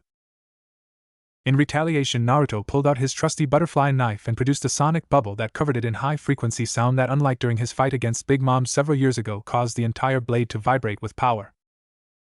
Glass, glass, transparent saber. Soprano voice cut. The butterfly knife and glass sword forcefully clashed against one another in a struggle for supremacy. At first glance, both attacks seemed to be even, but a closer look would reveal the slight chips that began to form in Glassjaw's katana. Eventually, the sonic blade won out, and was able to cut through the blade and the flesh of its wielder. Glassjaw spat up blood and fell to the ground. His weapon lay broken by his side. Naruto landed gracefully and stood over Glassjaw's beaten form with an unreadable expression on his face. "What are you waiting for? Finish me off already." "No," Naruto said flatly. "What?" "You heard me, I said no. There is no point in killing you when you're already beaten. I promised Rock I'd help him save his brother and finish their mission of saving the people of Snowpoint from your reign. I did that. The rest of your soldiers are being beaten by Idio as we speak, and the civilians are probably already using the transponder snails in your base to call your higher-ups and tell them what you've been doing to them. Alive or dead, it doesn't matter, your career is over." Naruto finished darkly before he turned his back on the corrupt marine and began making his way to Snowpoint 3. "How dare this upstart look down on me? I refuse to be defeated, some no-name pirate scum like you." Glassjaw thought angrily, disgusted that a pirate would talk down to him like that. Using the last of his strength, he struggled to his feet and glared at Naruto's turned back before using his devil fruit power to reform the blade of his broken sword and pointing it at the blonde's unguarded back. "Die, fool! Glass, glass, transparent piercing saber!" The crazed marine yelled, forming another glass weapon and extending the length of the blade so that he could run Naruto through. What the bitter marine captain failed to realize, though, was that his blade may be invisible to the naked eye, but it still made a noise as it traveled through the air. Naruto sidestepped the deadly blade before turning around and charging at the captain with anger in his eyes. "How about you die first, bitch?" Naruto snarled before delivering a devastating tiger uppercut that sent Captain Glassjaw's body flying into the air while he charged up another sonic blast. Voice missile. When the resulting red sonic beam struck Captain Glassjaw, it sent him flying into the horizon like a shooting star. Following Glassjaw's defeat, the remaining Marines decided to surrender and be restrained by the local townspeople. The majority of them tried to apologize and blame their former captain as the cause of their evil deeds, but the locals didn't bite.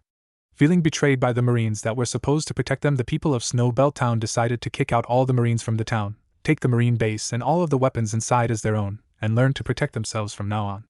Watching the former meek civilians finally decide to take their town back truly put a smile on Naruto's face. "Thank you, Mr. Uzumaki. If it wasn't for you and your comrades, we would have never been able to be free. Is there anything more we can do for you?" stated the mayor of Snowbell Town, a short and stocky man with a large mustache, while bowing. A large crowd was forming outside the main gate of the town where the townspeople were giving their final farewells to the small pirate crew. "No thank you, Mr. Mayor, I think we're good," Naruto responded while pointing to the large sack of goodies given to him by the people of Snowbell. They spared no expense and gave the group of men food, money, and even clothes to take with them on their journey. The loot bag getting so big that Rock had to be the one to carry it on his back like a large backpack. With one final tearful goodbye, the small pirate crew said their goodbyes to the people of Snowbell and made their way to the island's port. "So, Captain, where are we heading to now?" Scotch asked, still nursing the stab wound on his stomach that the local doctor had finally been able to bandage for him. "We're still gonna sail around the South Blue for a while, guys. There are still a few more positions in the crew we need to fill before we are able to take on the Grand Line," he explained confidently, happy that his ideal crew was coming together. However, this train of thought put one idea in the blonde captain's head that he completely looked over since he decided to recruit the Yeti Cool brothers. "How the hell is my boat going to fit these two?" 1 week after recruiting the Yeti Cool brothers and saying farewell to the citizens of Snowpoint, Naruto and rest of his growing crew found themselves sailing across the open seas of the South Blue. "Are you sure you know where you're taking us, Captain?" asked Idio from the ship's crow's nest. Don't get him wrong, he trusted Naruto's judgment, but being on a boat for 7 days straight, and still not being told where you were heading can make even the most loyal crew member skeptical. I told you already, we're heading to an old hangout of mine back when I used to sail under the old lady, Naruto replied, using his affectionate nickname for his former female captain. Before leaving the last island, Naruto had told his new crew about his past with Big Mom, and judging by the shocked look on their faces, his respect definitely elevated in their eyes. Don't sweat it, idiot. Our captain knows what he's doing. Yeah, just be cool, added the Yeti Cool brothers evenly while both were laying down on their respective side of the ship. Both of the giants, due to their size, couldn't fit on the actual ship, so with the assistance of the people of Snow Point, 2 extremely big canoe-like crafts were used and attached to either side of their pirate ship. Idio shook his head at the twins' ever-present laid-back attitude. He had assumed that 2 trained assassins would be more serious when it came to these types of things, but since their recruitment they've shown to be some of the most relaxed people he'd ever seen. Naruto simply smiled behind the ship's wheel at the interaction between his crew before his eyes seemed to light up at the thick cloud of mist that began to roll in. We're close now. 2 hours later. When the mist finally cleared up, the small pirate ship found itself entering the mouth of a dark sea cave with only their ship's lamps to guide their way. They sailed deeper into the cave for a while before they were in front of a massive iron gate where they were surrounded by the muzzles of several cannons protruding from the cave walls. Halt! Proceed no further or we will open fire, ordered an unknown voice that seemed to come from behind the gate. The immediate threat caused Rock and Scotch to reach for their rifles, but a quick look from their blonde captain was enough to put them at ease for the time being. Walking to the front of the ship, Naruto addressed the mysterious voice's threat. We mean you no harm, we simply wish for passage through the gate. So what makes you think we should allow you passage? Questioned the voice angrily. Naruto simply smiled before answering the voice's question. Because the true path is difficult and full of obstacles. It's the responsibility of those who live freely to help guide one another on their journey, answered Naruto, almost as if he was reciting a mantra. Seemingly happy with Naruto's answer to their question, the mysterious guardian opened the iron doors of the gate, and they were allowed passage through. Activating the dial motor, they were able to exit the cavernous passage where they entered a cove that took every crew member besides Naruto's breath away. Situated in the middle of this secluded cove was an enormous city with beautiful Chinese architecture that was covered in so many bright lights that the city itself seemed to shine against the clear seawater. This is one of the first islands in South Blue Big Mom took me to after she recruited me. I'd like to introduce you guys to Gakudo 1, the True Path City. After leaving their ship at the closest dock, Naruto and his crew were making their way through the busy streets of Gakudo City. The hidden metropolis was filled with bright lights and vendors seemingly on every street corner looking to sell their goods. From foods, weapons, and even exotic pets, the local vendors embraced the 4 tourists with open arms and their best charismatic smiles. Knowing that his crew members were getting overwhelmed with the attention they were getting and that they would be bursting with questions to ask him, Naruto decided to take them to a nearby restaurant. The establishment was thankfully out of the way of the busy main street and had a much more relaxed atmosphere. The restaurant did not have a lot of patrons inside and had a very laid-back feel, the small number of people present simply enjoying their meals and drinks. Finding a secluded corner for his comrades, Naruto paid for a table big enough for all 4 of them to sit comfortably. A pretty waitress named Ayami soon came over, took each of their orders, and the 4 hungry men were finally able to fill their empty stomachs. So Naruto, what's the deal with this place anyway? I never heard of Gakudo before or seen it on any map. Idio asked the blonde while eating a T-bone steak. I'd be surprised if you had. Gakudo started off as a hidden fortress for a well-known Yakuza syndicate formed by 4 great houses that used to control the South Blue. However, with the start of the Great Pirate Era and the resulting increased Navy presence, the Yakuza had to adapt and go underground. The 4 families then decided to change this place into an important port, an eventual city for the exchange of black market goods throughout the 4 Blues and the Grand Line. It became such a well-kept secret that even now it's only known by those with connections to the underworld and important figures in the New World, Naruto explained while stuffing his face with a bowl of spicy curry. So that would explain why those gate guards almost blew up our ship, said Scotch, who along with his brother was slurping on a large bowl of ramen noodles. How he could accomplish this and still not remove his gas mask, however, was still a mystery.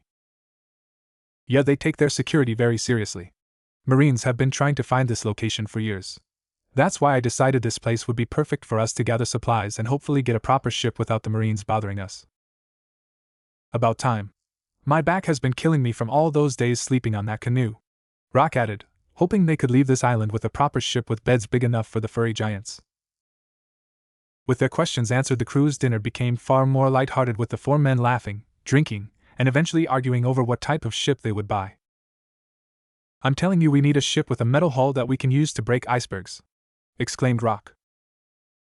"That way we can sail through the cooler parts of the Grand Line with no problem," finished Scotch drunkenly as the brothers lifted their giant beer mugs.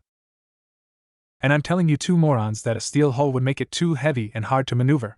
We need a ship that's fast enough to leave those marine battleships in the dust," argued Naruto loudly while slamming his hands against the table, his cheeks red from the sake he'd been drinking. Unfortunately, the crew's good time was interrupted by the doors of the restaurant being loudly pushed open by a fairly skinny mustached man who looked shaken by fear. "The madam's men are back," he exclaimed, causing the once lively bar to go dead silent. Soon hushed whispers of distress began flooding the bar. Patrons began debating on whether or not it would be safer to run to a safer location or bunker themselves inside the bar until this disaster passed. His curiosity finally getting the best of him, Naruto called over the waitress from before, who was still dutifully bringing drinks to customers. "Excuse me, Miss Ayami, can you explain what's happening and who these madam's men are? You must be new here. The madam's men are part of a repel group led by a mysterious woman known as the madam who's been making trouble recently. They first started showing up over a month ago, and since then her group has been expanding their influence in Gakuto, while leaving nothing but death and destruction in her wake," she explained evenly, obviously not intimidated by the group's reputation. "Well, if they are so dangerous, why don't you look more scared? Aren't you worried that they'll destroy this bar?" questioned the blue-eyed pirate. "No, we have nothing to worry about because this place, and the rest of the stores in this part of the city, are protected by one of the four great families. They've been clashing with the madam's men and have been in constant conflict with them since they arrived. Your group should have nothing to worry about. It's best for everyone to just stay inside and let them handle those lowlifes," stated Ayami firmly before leaving their table, completely missing the irony of her calling them lowlifes when she lived in a city publicly ran by the Yakuza. "So what's the plan, Captain? Are we getting involved?" questioned Idio, who already saw the gears turning in the Uzumaki's head. "What makes you say that?" asked Naruto cheerfully, knowing already that his plan was spoiled.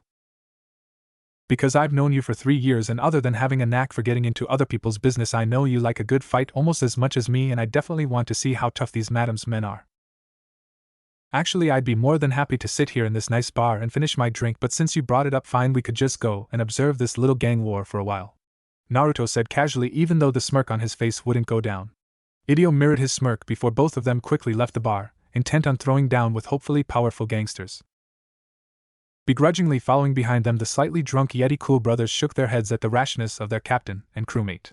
Both of the twins wishing their friends could be as cool-headed as they were and just be able to get drunk in peace like normal people. When word got around the neighborhood that the madam's men had come around, the previous lively streets quickly became deserted. Unfortunately, shop owners who were in their path had nowhere to run to. "Please, I'm begging you, don't hurt my cabbages. I'll pay you what you want," begged the old cabbage cart owner as a group of around 10 armed men started smashing his produce to pieces. "We told you before, old man, that the prices have tripled, mistress's orders," said one of the men who, judging by the way the others flocked around him, was the leader of the group. "Please, Shiger, I don't have that kind of money. Please just let me pay the normal rate, and I swear I'll pay back the difference in a few days," begged the shopkeeper, who bowed at the gang leader's feet only to be grabbed by the scruff of his neck and slammed roughly into a nearby wall. The now named Shiger was a tall, imposing man with spiky brown hair, with a strip of gauze covering his forehead, stitching on the right side of his mouth, and 2 scars that ran up his cheek, one of them being over his one closed eye. Unlike the other men in his group, he had no visible weapon on him besides the umbrellas strapped on his back. "That's Shiger-sama to you, peasant, and we don't take IOUs. All those who can't pay must suffer the consequences," threatened Shiger as he formed a fist in his free hand while tightening his grip on the shopkeeper's neck. Fortunately for the cabbage salesman, before Shiger could beat his head in, his wrist was grabbed by a gloved hand. Turning to face whoever was dumb enough to interfere with his business, Shiger noticed the hand restraining him was connected to an impossibly long arm that stretched several feet behind him that belonged to a muscular purple-haired man. He wasn't alone either, as he was standing next to an equally built blonde who had tiger-like scars on his face. "Hey, I think that's enough. Only the weak prey on those that can't fight back," Naruto said before nodding to Idio, who released his grip on Shiger's wrist and let his long arm return to its usual high shoulder position. Sneering at the 2 unwanted visitors, Shiger released his hold on the cabbage salesman's neck, who after catching his breath wasted no time and ran away. "I'd watch my mouth if I were you, small fry," You two must be new around here if you're dumb enough to interfere in our business. Now get lost before you end up hurt," threatened Shigeru. He reached one of the umbrella handles. "I'd like to see you try," challenged Naruto before the two groups collided and a fight broke out. 10 minutes later. Due to their size and slight drunkenness, Rock and Scotch had struggled to keep up with their smaller crewmates, so when they arrived at the street corner the cabbage salesman once occupied, the battle was already over. The street corner and surrounding buildings were cracked and covered with metal needles and the unconscious bodies of several armed men. "Looks like we missed the party," said Rock. "Now these guys were a bunch of pushovers, not worth our time," answered Idio, who was unharmed and sitting on a pile of knocked out and slightly charred gangsters while he cracked his smoking knuckles. "Now I wouldn't say that," interrupted Naruto, who was smiling while carrying the badly beaten and restrained body of Shigeru over his shoulder. Unlike Idio, he did have several bruises and wounds from his fight, the most noticeable of them being the few tiny Senbon needles that peppered his body. "This guy proved to be more than helpful," Naruto said as he dropped the large man onto the ground like a sack of potatoes, causing him to whimper in pain. "Okay, now that I've really got your attention, I'd really appreciate it if you tell me more about your boss, the madam. If she's as strong as people say, I'd love to meet her."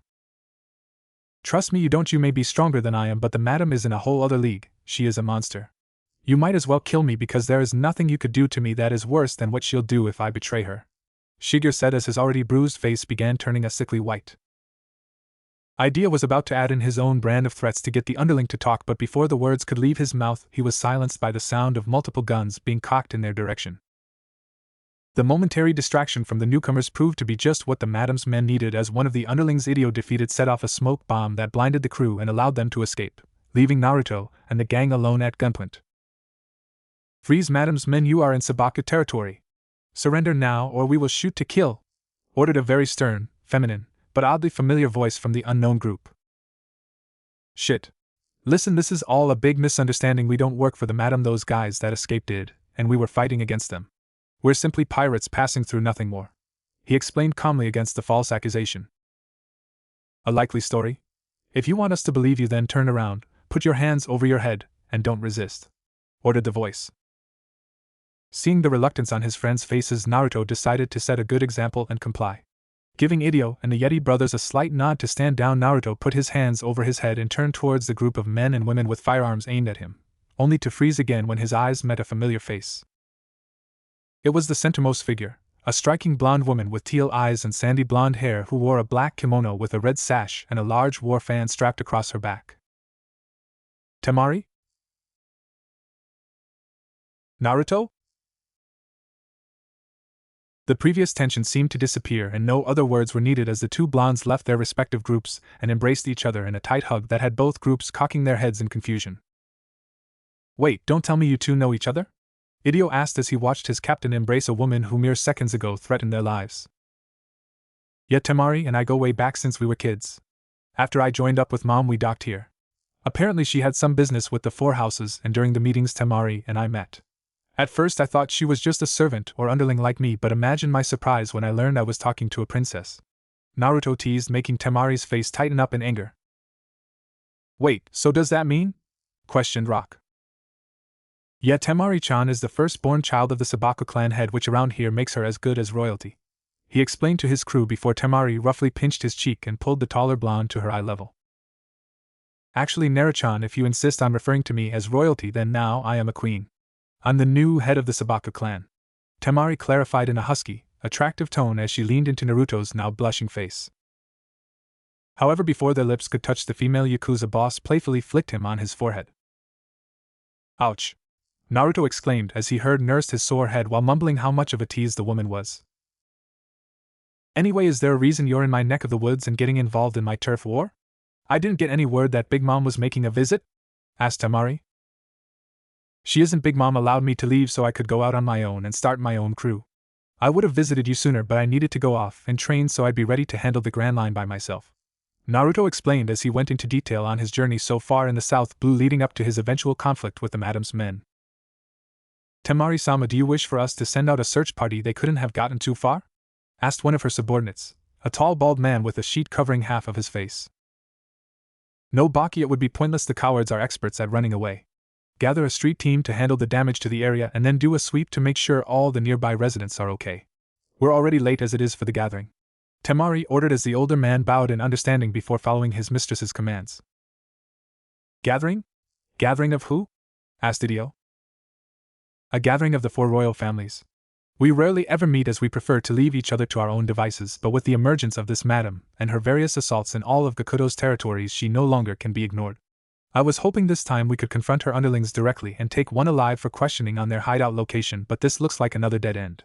Temari explained solemnly, only for her dark mood to be ruined by Naruto's sudden laughter. Did I say something funny? Temari asked hotly, not liking Naruto making light of her problems. No, Temari-chan, you just so happen to be a very lucky girl. Consider your problem solved, because as long as I'm around there is no place these guys can hide. Encouraged Naruto as he pointed to his ears. The simple gesture making her sad face light up in understanding. Elsewhere on Gakuto City, Shigeru and the rest of the madam's men limped through a dark corridor before opening a large pair of double doors that lead to a throne room. The room was large and heavily decorated with a jade throne at its center that was occupied by a distinctly female figure. The group kneeled towards the ornate throne before addressing their master. Madam, we are here to report that our mission was a failure.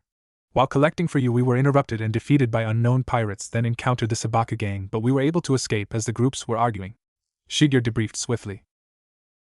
The minute those words left his mouth, the tension in the room thickened and a strong breeze forced the large double doors shut. Did you tell them anything about our plans? The figure asked evenly, hiding the underlying danger the wrong answer would result in. No, madam, we would never. They still don't know anything, Shigeru assured, fearfully hoping to keep himself and the others from being killed. His words seemed to do the trick as the pressure in the room lessened. Fine, that will be all. Inform the others that the operation will be moved up to 3 days from now, she ordered as the group left her throne room. Those idiots almost gave the entire plan away. If I didn't need the extra manpower, I'd have killed those fools by now, she raged internally before calming herself.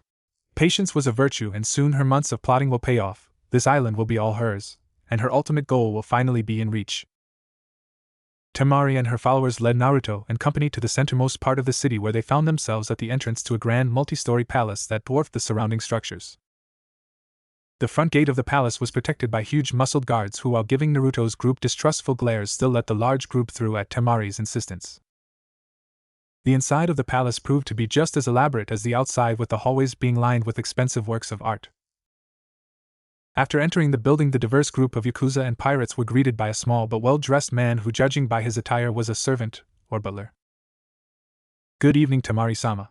Your presence is much appreciated, seeing as how the others have been waiting on you for quite some time now and have become very ornery, stated the servant respectfully after bowing to the blonde yakuza member and leading the group deeper into the palace.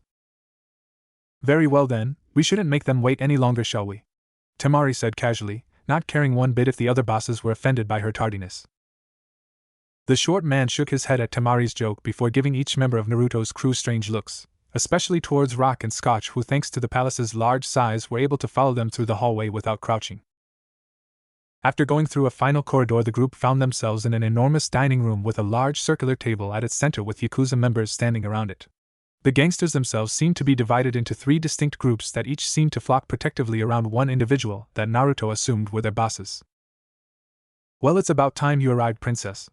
Back in my day, we didn't believe in showing up late to important occasions like this. What took you so long? Growled out a short old man with a white beard and mustache whose balding head had a traditional topknot. I had some business to take care of. Apparently that woman thought it would be smart to send her goons again, in broad day no less, to go and threaten the people under my territory. Temari matter-of-factly, her voice going noticeably dark at the mention of Madame Shi and her subordinates. Understandable, commented a fairly young redhead with grayish-brown eyes who was wearing an all-black kimono. However, now that everyone is present, I feel it's time for this meeting of the families to begin. Temari and 3 other bosses then all took their place, standing near their seats at the table, with each of their respective groups taking their place behind them, with the room going completely quiet. I will begin, stated a blond man, finally breaking the silence. He was a rather unassuming man in his early 40s with long ash-blonde hair that reached his back, that was also wearing a blood-red haori. He had blue-green eyes with strong facial features which highlighted his defined jawline. I am Yamanaka Inoichi, current leader of the Yamanaka family. Our bloodline can be traced back to a tribe of fortune-tellers and swindlers who later on became infamous spies. We continue to walk the true path regardless of its obstacles," stated Inoichi before he removed his haori and exposed his back, which was completely covered in tattoos. The largest and most noticeable of them being a centerpiece of a circular symbol that appeared to be some type of bush flower. 1. Following his example, the short elderly man from earlier who removed his own robe in order to show his wrinkled bared back. Like Inoichi before him, the old man had an elaborate tattoo which depicted a detailed rocky mountain terrain with the kanji for earth inscribed on the old man's left shoulder blade. "My name is Tsuchikage Inoki, current head of the Tsuchikage family. Our family comes from a small family of stonemasons from Centauria before migrating in order to avoid the influence of the world government. We all have decided to walk the true path regardless of the obstacles we may face," Inoki stated firmly before closing his top. Next, the red-headed man began to remove his black kimono in order to show off his tattoos. The largest and most distinctive of them being of a demonic puppet mask on his spine which had a symbol on its forehead, a red scorpion. "I am Kagutsu Sasori, current head of the Kagutsu family. We are descended from a puppeteer theater troupe in Brisk Kingdom. Despite its obstacles, we continue to walk the true path." Turning away from the other bosses, Temari shamelessly opened her kimono top and showed her ink. Like the male family heads before her, all of the skin on Temari's body that was hidden by her kimono was covered in tattoos. The most elaborate of them being the one on her back, which displayed an elaborate night desert landscape that at its center depicted a large tanuki creature with blue markings, seemingly roaring at the desert moon. 2. "I am Sabaku Temari, current head of the Sabaku family. We can trace our roots back over 100 years ago when my ancestors were a simple band of traveling desert bandits. Despite its obstacles, we continue to walk the true path," repeated Temari before she closed up her kimono and turned to face her fellow bosses. After all of the introductions were out of the way, the heads of the 4 families took their seats at the round table. "Now that our introductions are out of the way, Sabaku-san, don't you think it's time for you to introduce us to your friends that you've invited to our meeting?" asked Sasori politely while gesturing towards Naruto and his crew. "There is no need, I already know who these men are," Inoichi interrupted Temari before she could answer, as he was handed 3 pieces of paper from an underling which he presented to the rest of the room. Each of the papers were a bounty poster with the faces of every member of Naruto's group. Dead or alive. Killers of the Snowy Mountain Yeti, Cool Brothers, Rock and Scotch. 10 million berry each. The twins' bounty poster was actually a rough sketch of the twins that had a dark outline of their faces along with their massive fur-covered bodies. Dead or alive. Destruction Cannon Idio. 12 million berry. Idio's photo was taken of him during their fight with Glassjaw's men when he was blowing away some of the Marines with his signature explosive punch. Dead or alive. Hellscream Uzumaki Naruto. 40 million berry. The bounty photo was also of Naruto during their break-in of Snowbell Town. He had a smirk on his face while the splintered remains of the town gate and fallen marine grunts were at his feet. These bounties are barely a week old, but it's not every day that we get an up-and-coming pirate like yourself acquire such a large bounty so quickly, complimented Inoichi. Bounties aside, that still doesn't explain why Miss Temari allowed them to join this meeting. You'd think the head of the Sabaku clan would have more faith in the strength of her followers without the help of outside pirates, sniped Inoki dismissively, causing Baki's face to tighten in anger. Actually, Lord Tsuchikage Naruto and his crew are not under my employ. He was in the area when some of the madam's men were making trouble in my territory, and he decided to intervene. Unfortunately, they were able to escape, but Naruto here was able to come up with a solution for our problems. He tells me he will be able to find the location of Madame Shi's hideout. Temari finished, causing an audible gasp to travel across the room. That's impossible. My best men have been searching for weeks for information on the location of her hideout. What makes you think this one man could have discovered it on his own? Asked Inoichi in disbelief. The same way I know the exact number of people in this room right now and how many rooms are in this building. I ate the voice devil fruit. I can hear a person's heartbeat from miles away, and once I get a specific heartbeat on my radar, I never forget. I fought one of the madam's men and he was able to slip away. I can still hear him. He's making his way towards the hideout as we speak, and I already know it's somewhere underground. It'll still take me a day or 2 to make a full mental map of the underground so we can follow him. This is great news. With your abilities, kid, you can navigate my men underground to deal with that pesky woman once and for all. Inoki states happily, only for his mood to be crushed by Temari.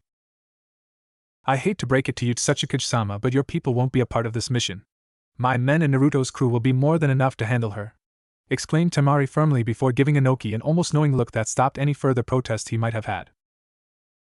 Naruto also noticed that Temari's statement created an unspoken somberness throughout the room, especially between the family heads. Then it's decided Uzumaki and Sabaka-san will take the lead on this matter and combine their forces and invade Madame Shi's base in 2 days and take her out before she can gather any more followers. We can no longer afford for her to threaten the peace our families have established in this city, finished Sasori, causing all the people in the room to cheer in agreement. With a final respectful bow to Sasori and the other Yakuza heads, Naruto, Temari, and their respective groups were dismissed from the grand hall and shown to their given suites that they would use for the night. "Hey Temari, I think we need to talk," Naruto said quietly to the female Yakuza member.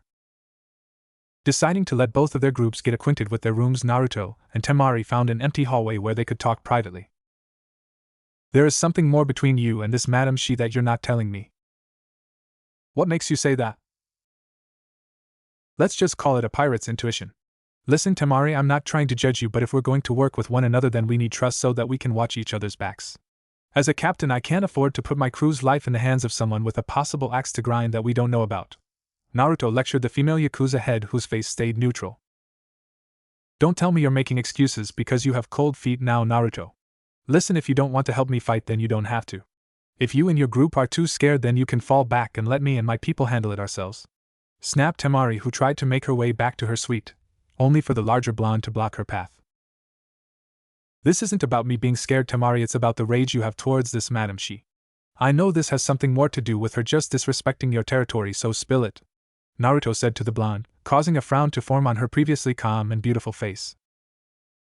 "Fine, I hate her. Are you happy now? I want her dead for trying to take Gakuto from us, the innocent people her men have killed in the crossfire of this turf war, and most of all because stammered Temari before taking a big breath and then showing Naruto her teal eyes that had turned cold. "Madam, she was the one who killed my family." "What?" Naruto asked, trying to wrap his mind around Temari's family being dead. "How?" "It happened last month, when Madam began showing her face. At first, we all thought she was harmless since all her followers did was steal from and strong-arm a few local vendors, a nuisance but nothing to really worry about," she explained as she bit the inside of her cheek in frustration. "She must have seen our dismissal as an insult because that's when the real trouble started," Temari said softly before pausing to compose herself. "Her group started bombing the city. Women, children, and even the elderly weren't spared from her attacks. My father and the other clan heads worked hard to help the victims of the terrorist attacks. So, to ease the people's worries, he was willing to form a truce with her and not seek retaliation. We should have known that you don't try to reason with monsters," Temari reminisced sadly. "We don't know how they did it, but the madam was able to turn one of my father's men against him. It was another simple clan meeting when he showed his chest that was wrapped in explosives, jumped at my father, and set off the explosives. It was only thanks to Baki being near me and using his body as a shield that I didn't end up dead. Unfortunately, my father and 2 little brothers weren't so lucky," explained the tattooed blonde. "I always knew Baki was loyal, but you never really appreciate someone until they take an explosion to the face for you, right?" Temari joked after telling her story, not even willing to chuckle at her own morbid humor. Her momentary cloud of depression, however, was lifted when Naruto embraced her in a warm hug. "Temari-chan, look, I'm sorry I had to make you remember something so horrible. I just wanted to know how committed you were to this plan of yours, and whether or not your emotions will get in the way. You're still my friend and I would jump off a cliff for you," encouraged Naruto, who was now more driven than ever to meet this Madame Shi and teach her a lesson for hurting his childhood friend. 2 days after reuniting with his childhood friend, Naruto, his crew, and the best of the Sabaka family had come together and started their descent into the undergrounds of Gakuto. The sewage system was enormous, with dozens of connecting corridors that seemed to go on for miles in every direction. Naruto led his ragtag group through the maze-like underground for hours until they found themselves at the end of a seemingly random corridor. "Okay, we're here," Naruto said as he pointed to wall. "This is a dead end, Temari-sama. This is a waste of your time," advised Baki, who was also giving Naruto a concerned look. "No, trust me, this is it. There is just another passage on the other side of this wall. Idio, a little help please," asked the blonde as he knocked on the sturdy brick wall with his knuckle. "Aye, Captain," Idio said with a smirk before he smashed his fist against the sewage wall. "Destruction cannon." Naruto walked through the now destroyed wall with a knowing smirk as he turned to his right and saw the shocked faces of the men on the other side. There were well over 30 of the madam's men in the large sewage passageway, and they seemed to be moving a large cart. "Hey, what's taking you lazy bastards so long? We have a job to do!" yelled a familiar male voice from the frozen crowd before he pushed his way to the front. Shigeru was seconds away from ordering his men to kill off these intruders and get back to work, but the words died in his throat when he saw a far too familiar head of blonde hair. "Yo," Naruto said with a wave.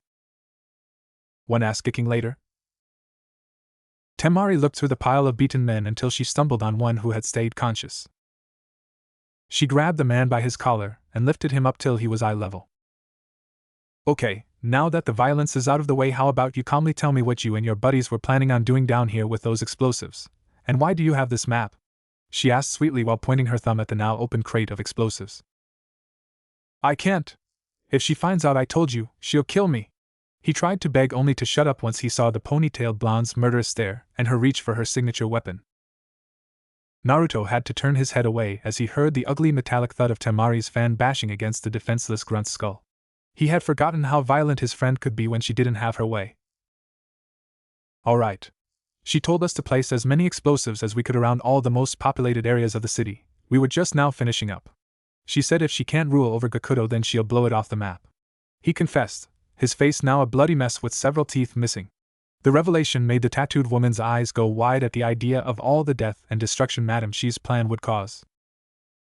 "Listen, it's pointless to resist her. You should all just surrender to the madam, and hopefully she'll let us all live.